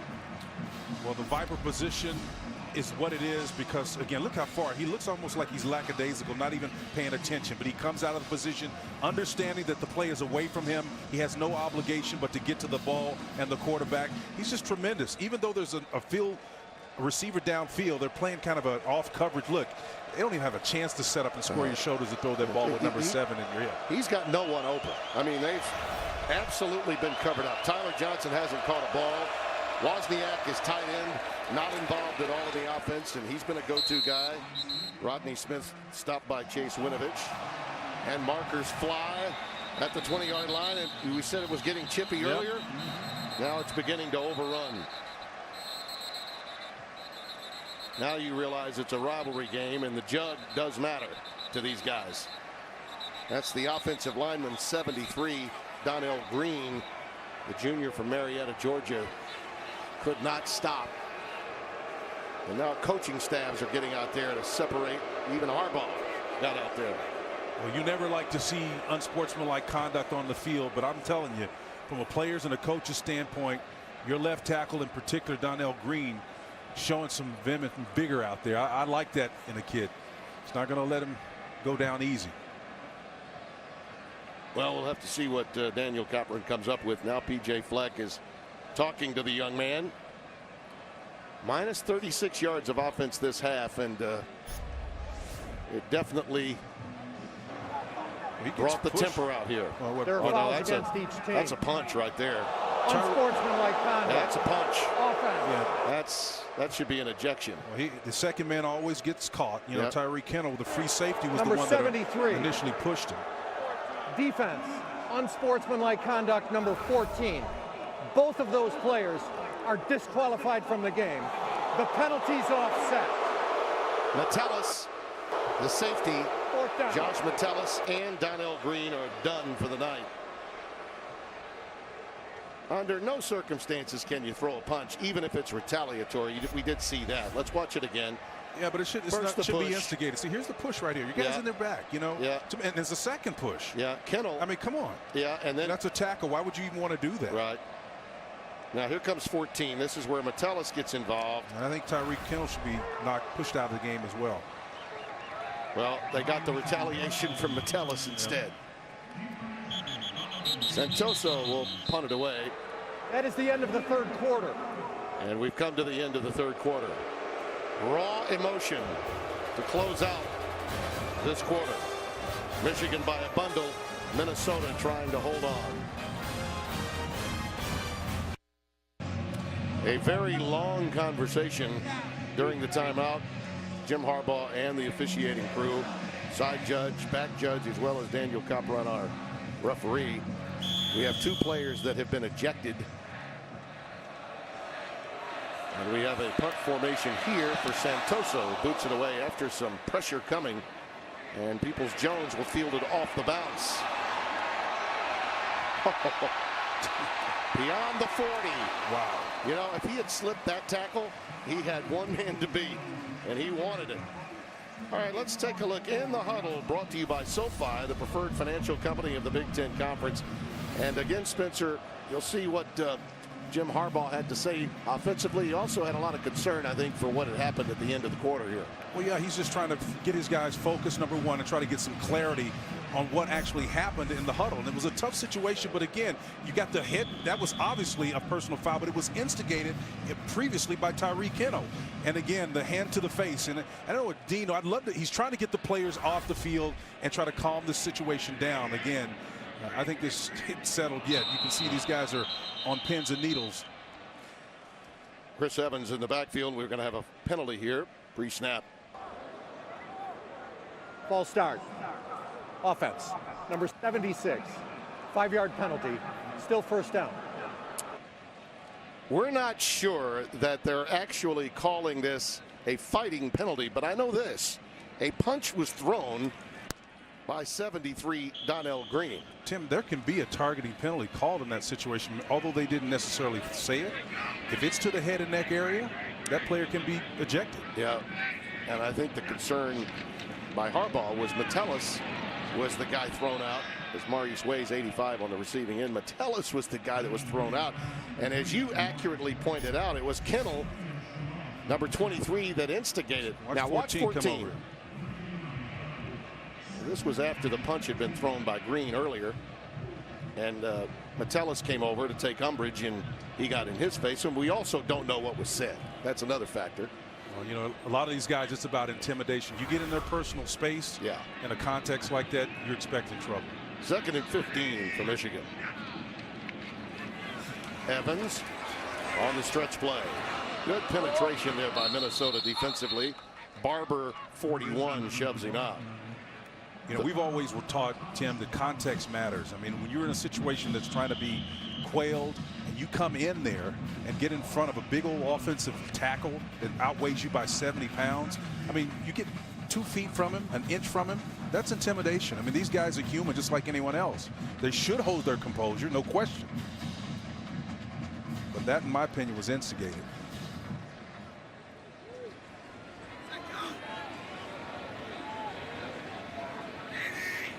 That's McDoom in motion. Nice call. Yeah, Evans. Better play. Yeah, really. The defense was aligned for it. That's Blake Cashman. He's had a good night. He really has. And Cashman again stayed home.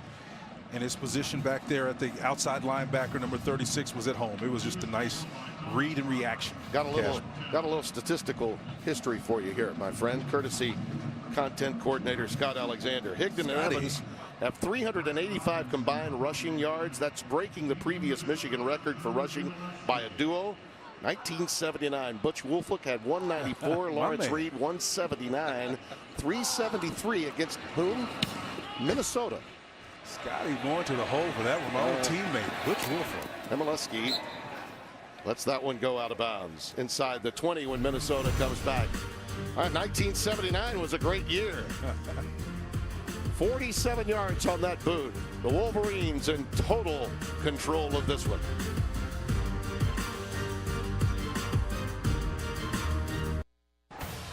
Fox College Football is sponsored by Buick, proud sponsor of the NCAA, and by Wendy's Fresh Never Frozen Beef Hamburgers, the official hamburger of the NCAA.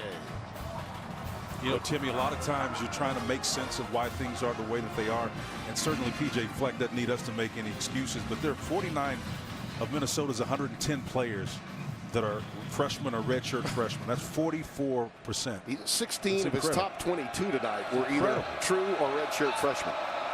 Incredible. Coming off a nice season and a bowl season of a year ago, the cupboard was a bit bare for him. I'm not sure everyone in the college football world was aware of that as Rodney Smith carries Devin Bush making the tackle. But yeah, you're right. But listen, this is a team and an understanding. They know where they're going, and their direction won't change because of his leadership. And like Jim Harbaugh, a guy that they understand played the game too. There are only a few in FBS currently that have NFL pedigree as player and coach. They're the only two. Yeah, in this conference, yes.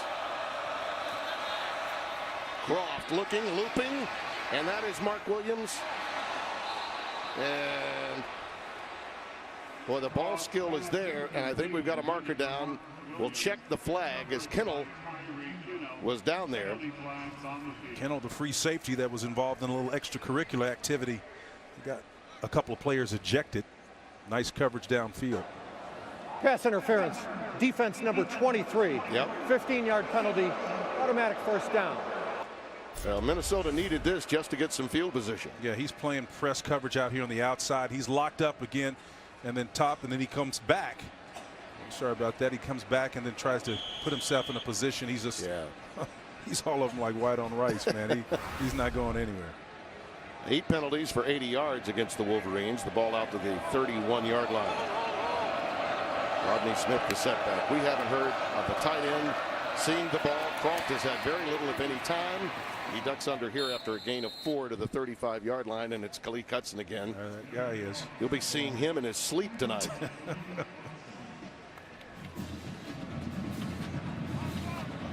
Listen, you look ahead at what Michigan has, Spencer, and from the Big Ten's perspective now in the aftermath of today, Wisconsin now, all right, is your bell cow if you're talking college football playoff possibilities. All right, we'll start with that. Nebraska gets to play Wisconsin in Madison in 2 weeks. They get Ohio State after that. Michigan's got a lot to play for after tonight. Smith dragged down, shy of the first down by a couple. Nora Forbush again making the tackle, number 59. Look, I mean, 6-2, yeah, but at Maryland, they struggled and lost today. Wisconsin got by, as they have all season long. Wisconsin needs this Michigan win. They would hope that Michigan would be ranked. That's the story in the East. With Ohio State losing today, their other loss, of course, to Oklahoma, who won at Bedlam today, and Michigan State right back in the thick of it and controlling its destiny. They get Ohio State next week. Smith stopped behind the line again. You know, Tim, listening to everything you're saying, and to take advantage of the turn of events that happened today, if Michigan had any modicum of a passing game, they would be prime position to have a late run and make a lot of noise down the stretch. You know, and the issue for them is that they're so young at that position. You know, Pep Hamilton was talking to us about that, and as young as Peters is, so too are the wide receiving core. Officials timeout for an injured player. Yeah, we got an injured. That's Weiler, who's been injured some this season. In fact, missed the game that we had up in Minnesota against Scoreboard Maryland. Operator. Michigan has 2 timeouts remaining in the half. To that point you were talking about, Amara Dorbor and Jashu Chesson and Jake Butt, those are the 3 top receiving targets, 2 receivers and 1 tight end. They're not here now. They had to replace all of those guys. Let's get a quick game break. Back in Los Angeles, here again, Greg Wolf. Tim, thanks. Over on FS1, history made the Pac-12 between number 12 Washington and Oregon. Dante Pettis said coming into this year, he didn't think he'd get many return opportunities because this is what can happen. His 9th career punt return for a touchdown. This one goes for 64 yards. That's a new NCAA record. He passes Antonio Perkins and Wes Welker. 12th ranked Huskies lead the Ducks 10-3 second quarter. Tim, Spencer, back to you. Well, that's his first punt return since we had him in Colorado about a month or so ago. And the crowd responds to Weiler as he makes his way limping back to the Minnesota sidelines. They really need him. He's the center. Jared Weiler means a lot to them as they try to move forward and become bowl eligible. Well, there he is right there. You know, most centers are going to be making all the line calls. Again, he gets rolled up on here. You can see he's blocking, engaged, and then just gets rolled on the back of that heel there. That's a lot of humanity, man. You wonder why. You look at that, and every time you see one of those injuries, you say, gosh, you'd think it happened more than it really does. Yeah, particularly in between the tackles where guys are just jammed up in there, particularly in 4-man fronts. 4th and 3, and Peoples-Jones is back deep again for Santoso. He had 9 boots a week ago, and he's been outstanding again tonight. That hit is a heck of a hit at the 30-yard line. Cashman is meaning business as the game goes forward. We'll be back. 9:48 remaining in the 4th quarter. 33-7. Michigan with the lead, and it's time now for the fastest growing segment in college football TV. Another edition of Saunders Wonders. Oh, I love you guys. You make me feel so good about myself. Well, yesterday I wandered over to Yost Ice Arena here on campus. It opened in 1923, became the home of the U of M hockey team in 1973, 50 years later. And I toured the locker room, tried on equipment, saw the 9 national champion banners with the highlight, of course, the Zamboni. Everybody loves a good Zamboni ride. The facility is top-notch, but I still bleed green. I'm still a Spartan at heart, guys. I can see the hate mail coming my way already for that. Yeah, well, they had a good day today. Let's just leave it this way, Holly. It's been a great day for the state of Michigan. How about That's right. that? That's right. Chris Evans carries.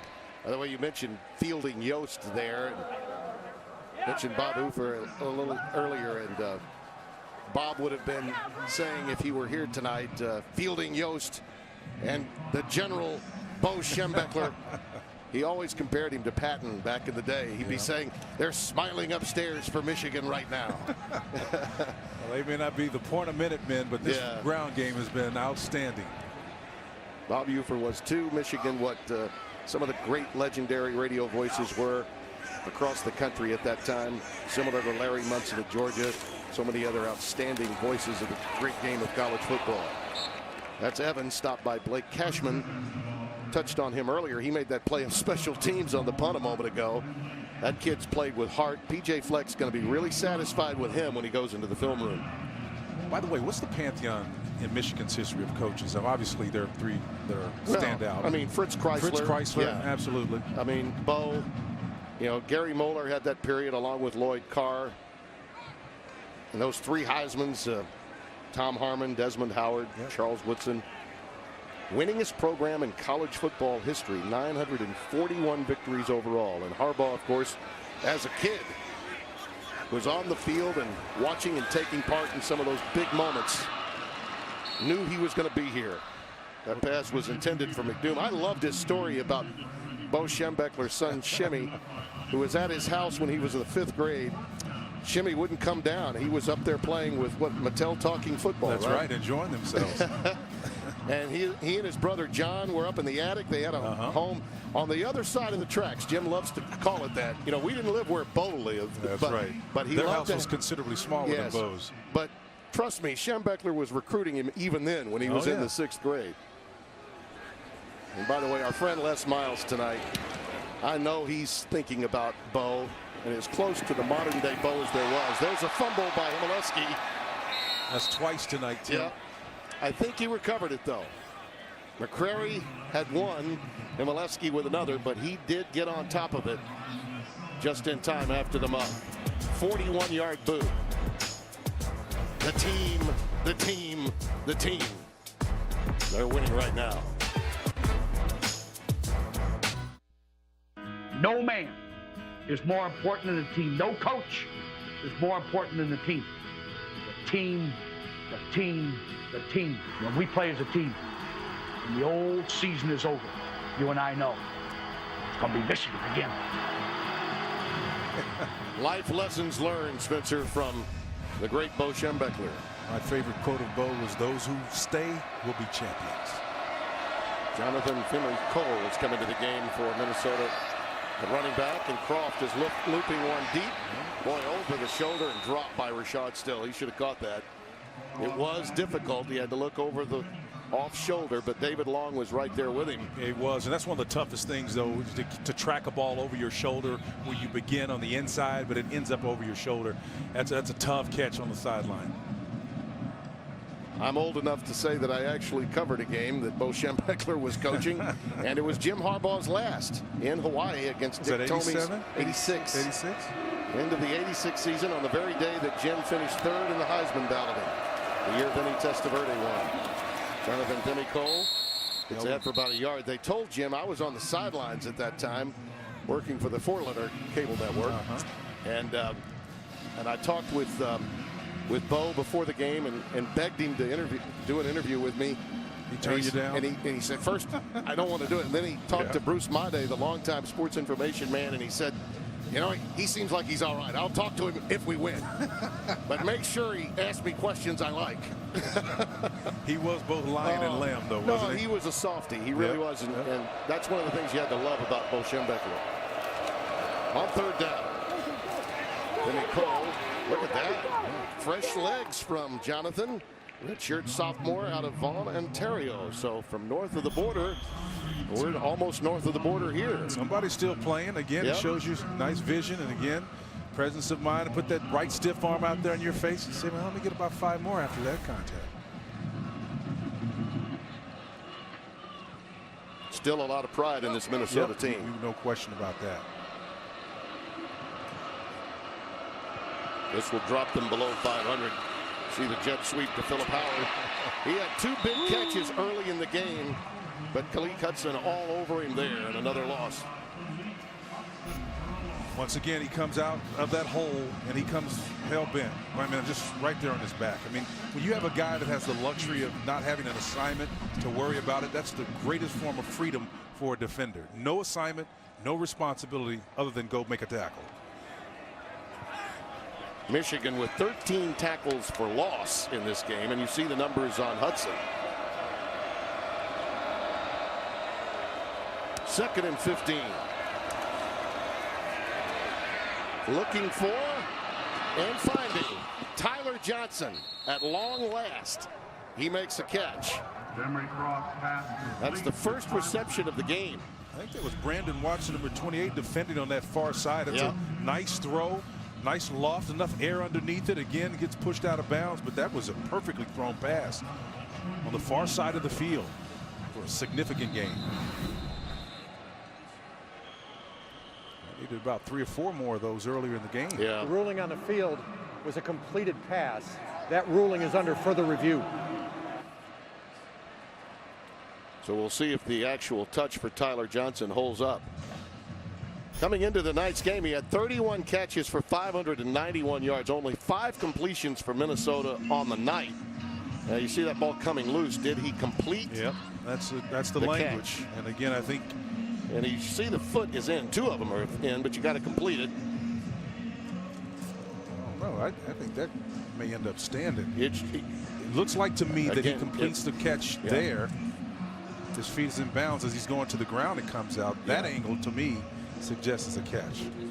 All right, let's hear from Dean Blandino and see what he thinks in Los Angeles. Dean, what do you have? Yeah, the issue here is whether the receiver completed the catch while After upright review, and then the ruling was on the knocked field to is the ground. confirmed. First down. Yep, they are going to confirm it. Thank you, Dean. I'm with you, and Spencer, you were eloquent in your description that, yeah, he had the ball for a long enough period of time before the ground actually caused the ball to come loose.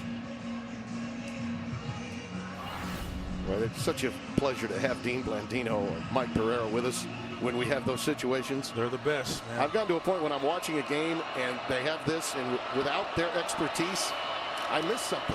You know, I want to hear from those guys virtually every game. Jonathan Finney-Cole ahead for a couple of yards.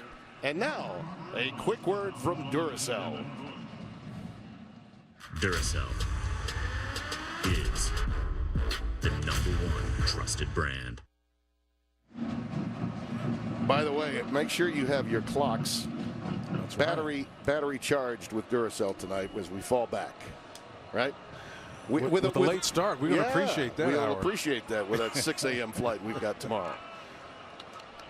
2nd down and 9 coming up.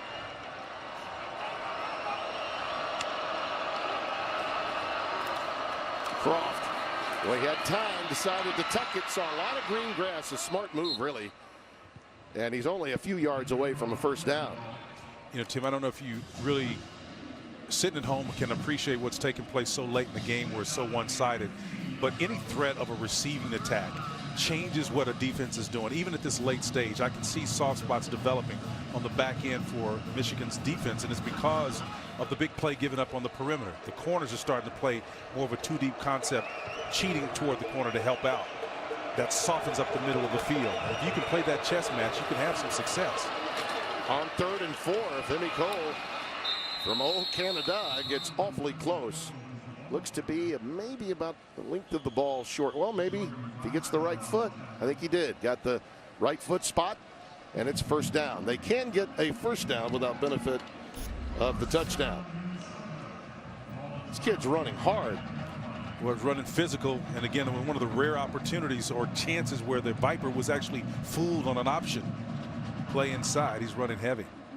In most games, in man coverage, Tyler Johnson would be targeted in a heartbeat. We'll see if number 6 can get his second catch. There he is up at the top. This guy right here can play the deep third, but he's not. So you get a one-on-one opportunity up here. That pass is overthrown, intended for Brandon Ingram, the tight end, 86. Instead, he throws into double coverage. Actually, it was triple coverage on that side. Again, you got all the wide side of the field. If you've got one legitimate receiver that can beat man coverage, this is like stealing over here to the wide side of the field. Well, Philip Howard is over there, and so is Tyler Johnson. as they set their formation here on 2nd down and 10. Femi Cole remains the setback, number 28. So you can push this route up here and do this if you want to. A little switch route? You can do the switch route if you want to. If this guy doesn't drop back, you have the inside slant here. He's probably going to drop in coverage. Croft. This is great bootleg action. Give him the option to run or throw. I like that. To the wide side of the field. Well, guys pulling the ball down so fast is usually because he's not surveying or diagnosing what they're doing in the coverage. And give Don Brown credit. He's kind of like a baby Dick LeBeau. Dick LeBeau, I love that. He can confuse you in zone blitz combinations. He'll have defensive linemen dropping back in coverage. And what you read initially isn't what it ends up being. So you got to make sure that you're making the right read. 3rd down and 4. There's Don. What a career he's had. He's an expert at making you see more than what you should see as a signal caller. He was a high school coach in 1981. It all took off after that. Yep. Flags down, pre-snap.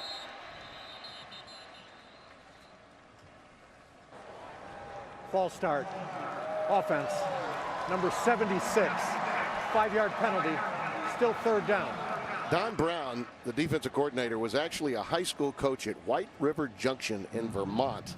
And in the winter of '81, some opportunities came his way to coach in college. He wound up staying in high school for a period of time. Boy, I love that signal. And that's a hook. That's the molar defense. He says he's got Get your molar fixed. You got to watch the hook route. Get the announcer off the field. this little bunch formation right here. They exactly. can do some funky things with that if they want to, and I've never seen them in it. So get ready. 3rd and 9. Croft trying to ad lib and running out of time. White River Junction is across White River from Dartmouth in New Hampshire. And we've got a flag down. We'll have to check on that. Came down late. Don was telling us 98 was his inflection year. You remember the narrative we talked about? Offside. Number 4 of the defense lined up in the neutral zone. 5-yard penalty. Repeat 3rd down.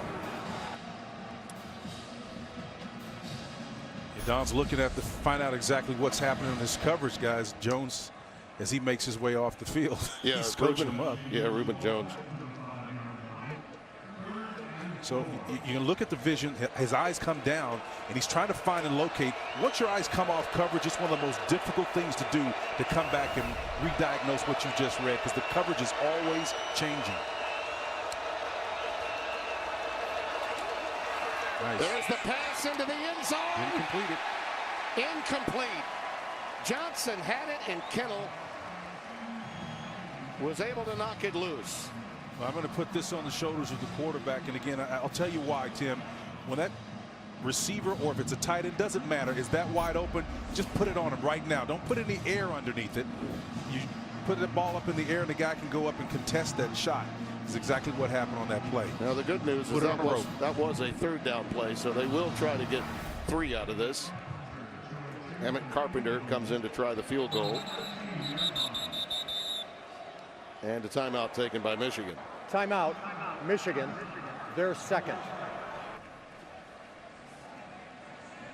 1:55 remaining. The Gophers trying to get a field goal tried through when we return. It's been all Wolverines all night long.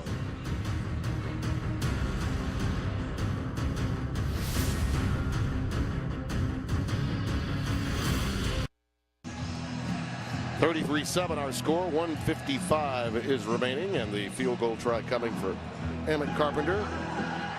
22 of 24, 91%. This is a very efficient kicker out of the hold of Jacob Herbers.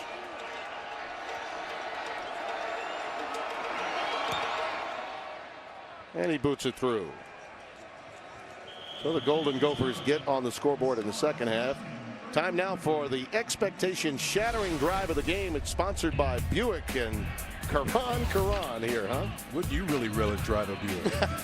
He was driving all night long, man. Overdrive, carrying it high and tight. Evans with a nice job of making you move. I mean, both of them as a tandem did a fantastic job, along with his battery mate Higdon back there in the back, and just no answer. Well, we've shown Karan enough. We needed to show Evans, right? He has right. 191 and Higdon with 200 even.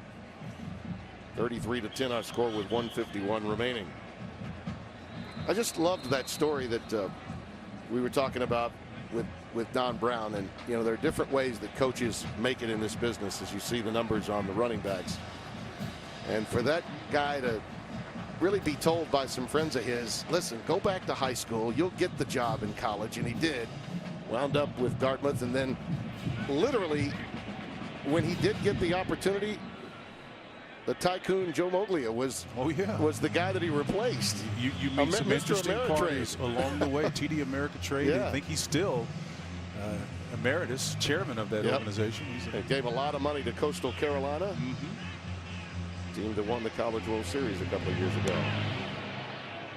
It's a different path for a lot of guys in the coaching profession. Here's Ambry Thomas. Little stutter step there, and he hits the deck at the 19-yard line. This has been a vintage performance by Michigan tonight. But still one of those games, Spencer, where Harbaugh and Pep Hamilton, a lot of other guys can say, listen, guys, we got to do a better job at protecting our quarterback in the passing game. Yeah, they can do a better job of that. And again, in their throw game, they've got plenty of room for improvement as well. But their quarterback has acquitted himself. And today in his second start, we've got another signal caller. Yeah, Alex Malzone is going to come in, youngster from Farmington Hills, Michigan. Number 97 of Michigan is now wearing number 72. That's Steven Spinellis, who at times is tackle eligible. That six-man front when they go twin tight ends. He'll go back to his usual 72 and be a part of that offensive line. Alex Malzone, that quarterback. You know, the McCaffrey kid is also outstanding. They've got, he's another one of those youngsters. Omari Samuels, number 23, carries for the first time tonight. They were in that two tights look that you were mentioning just a minute ago, and again, 12 personnel. There's the jug. There it is. There it is. There it is. The little earthen. You know what the big? You know what the big running joke around Michigan is this week? You know what's inside the jug? A Michigan depth chart. Oh, that's nice. That's nice. I've been hearing that one all week. Well, you guys had a nice smile and short of an embrace. It was very cordial. Jim and I are good friends. Yeah, we had a great talk, and I want to thank the staff here at Michigan, Jim, and wonderful job. By the way, all of the coordinators that we had a chance to visit with. Listen, Jim and I go way, way back, and it wasn't one of my finer moments, and he was protecting his team and wants the competition level of all of his players to stay great. That's the reason why he does not put out a flip card or too deep depth chart. And you know, I was able to apologize. He accepted, and we moved on. It was a great moment, and as to your point about how they treated us, it was an outstanding nearly 2 hours out of this swim. As the most thorough meeting before a game in my 32 years of broadcasting. Dave and his group did a fantastic job. Samuels remains in the backfield. And I will tell you that one of the great things about our profession, partner, is that you can be in it for a long time and still experience a first. I loved being here for the first time. Absolutely like the big house. And great to share it with you, my friend. Pleasure's mine, my friend. PJ Fleck, you know what he'll do this week. Teach, teach, teach. And his team looking to go bowl eligible. Those two embrace a lot of commonalities, albeit with different approaches to their profession. You and I were speculating what that meeting at the midfield would be if it were a tightly contested game. There was a more than a 5, 6, maybe 10-second embrace and conversation that took place there between two competitive guys. Michigan has 3 60-plus yard touchdown runs. The last time that happened, Ole Miss versus Presbyterian in 2014. Wow. Last time it happened at a Power 5 conference game in '99 when Arizona did it with a tremendous player in Dennis Northcutt. I mean, outstanding. Ortega Jenkins, all those guys. Trump candidate. Remember Trump candidate? Yeah. Those two guys got it done in '99. Remarkable performance, and the little brown jug stays in Ann Arbor. We'll put a period on this victory for Michigan. It is hail to the victors. And the jug will stay as snug as a bug in a rug here at Michigan. We'll be right back. Stay tuned. By the way, They've been playing for it 96 times, and the little brown jug will remain in Michigan. After tonight's 33-10 win, and a couple of stars on both sides of the ball are standing by live with our Holly Saunders. Yes, on both sides of me right now, Karan Higdon and Kalik Hudson. Karan, we'll start with you. Your quarterback made his first start tonight. You guys ran for 371 yards. How important was it to get that run going early and often? It was very big. We knew the run game was a part of our game plan, and we knew we had the perfect plan in place. And we knew me and Chris were going to get in there and run our tails off, and we did that tonight. In a big rivalry game, what does it mean to you to keep the little brown jug here in Ann Arbor? It's important. It's important as any other game, and this one it has a little more, especially keep that brown jug in Schembecker Hall. And your defense is such a big part in everything you do, so we'll head over now to Kalik. Kalik, you guys had such a big night tonight. What was said at halftime that spurred you guys on to really shut down the Minnesota offense? Just keep going, just keep pushing, Come out at halftime, we want to have a third quarter shutout and just keep putting it on the whole rest of the game. Your defense has been absolutely stellar the entire year. How much fun has it been for you guys to just shut down different offenses? It's a lot of fun, especially just doing it with your teammates and the coaches. Everybody's having fun out there and everybody just want to be great, so it's fun. And next time, if you guys could have very different names for me here instead of starting with K and H. Thank you so much, guys. Enjoy it. Thank you, Tim. I know you can handle that, Holly. Thank you. And boy, those guys, you could tell, Hudson, it's so much fun for them to play in this defense because it's run and chase, and the guys in the middle, they occupy so many people that the linebackers and Viper backs can make plays. And Kalik Hudson, he had 11 solos and 13 tackles overall. Well, he was all over the place. And again, to your point about guys being motivated, they love a challenge. They challenge these guys not to come off the field, particularly among the front four, the front three occasionally. And again, clearly those corners are on an island by themselves. But number 7, the Viper, is all over the place. Those tackles that you talked about, 11 of them was solo variety. He was just omnipresent everywhere all the time. Outstanding defense. College football is a game of evolution. A couple of weeks ago, this Michigan team was blown off the field by Penn State. Now they've lost twice. Ohio State's taken a defeat at the hands of Iowa.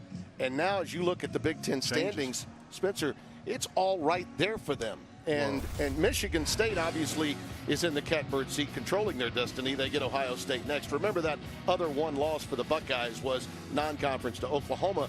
But Michigan gets to play at Wisconsin. They'll be ranked. That helps the Badgers out of the West Division get some credibility. But then they get Ohio State. I mean, Spence, there's a lot beyond just 10 wins for this Wolverines team to play for. We don't know how the games will play out, but I do know this much. It's about the element of recency. What happens last, we tend to remember most. If Michigan can somehow forge together some semblance of a throw game, I think they're going to be dangerous down the stretch.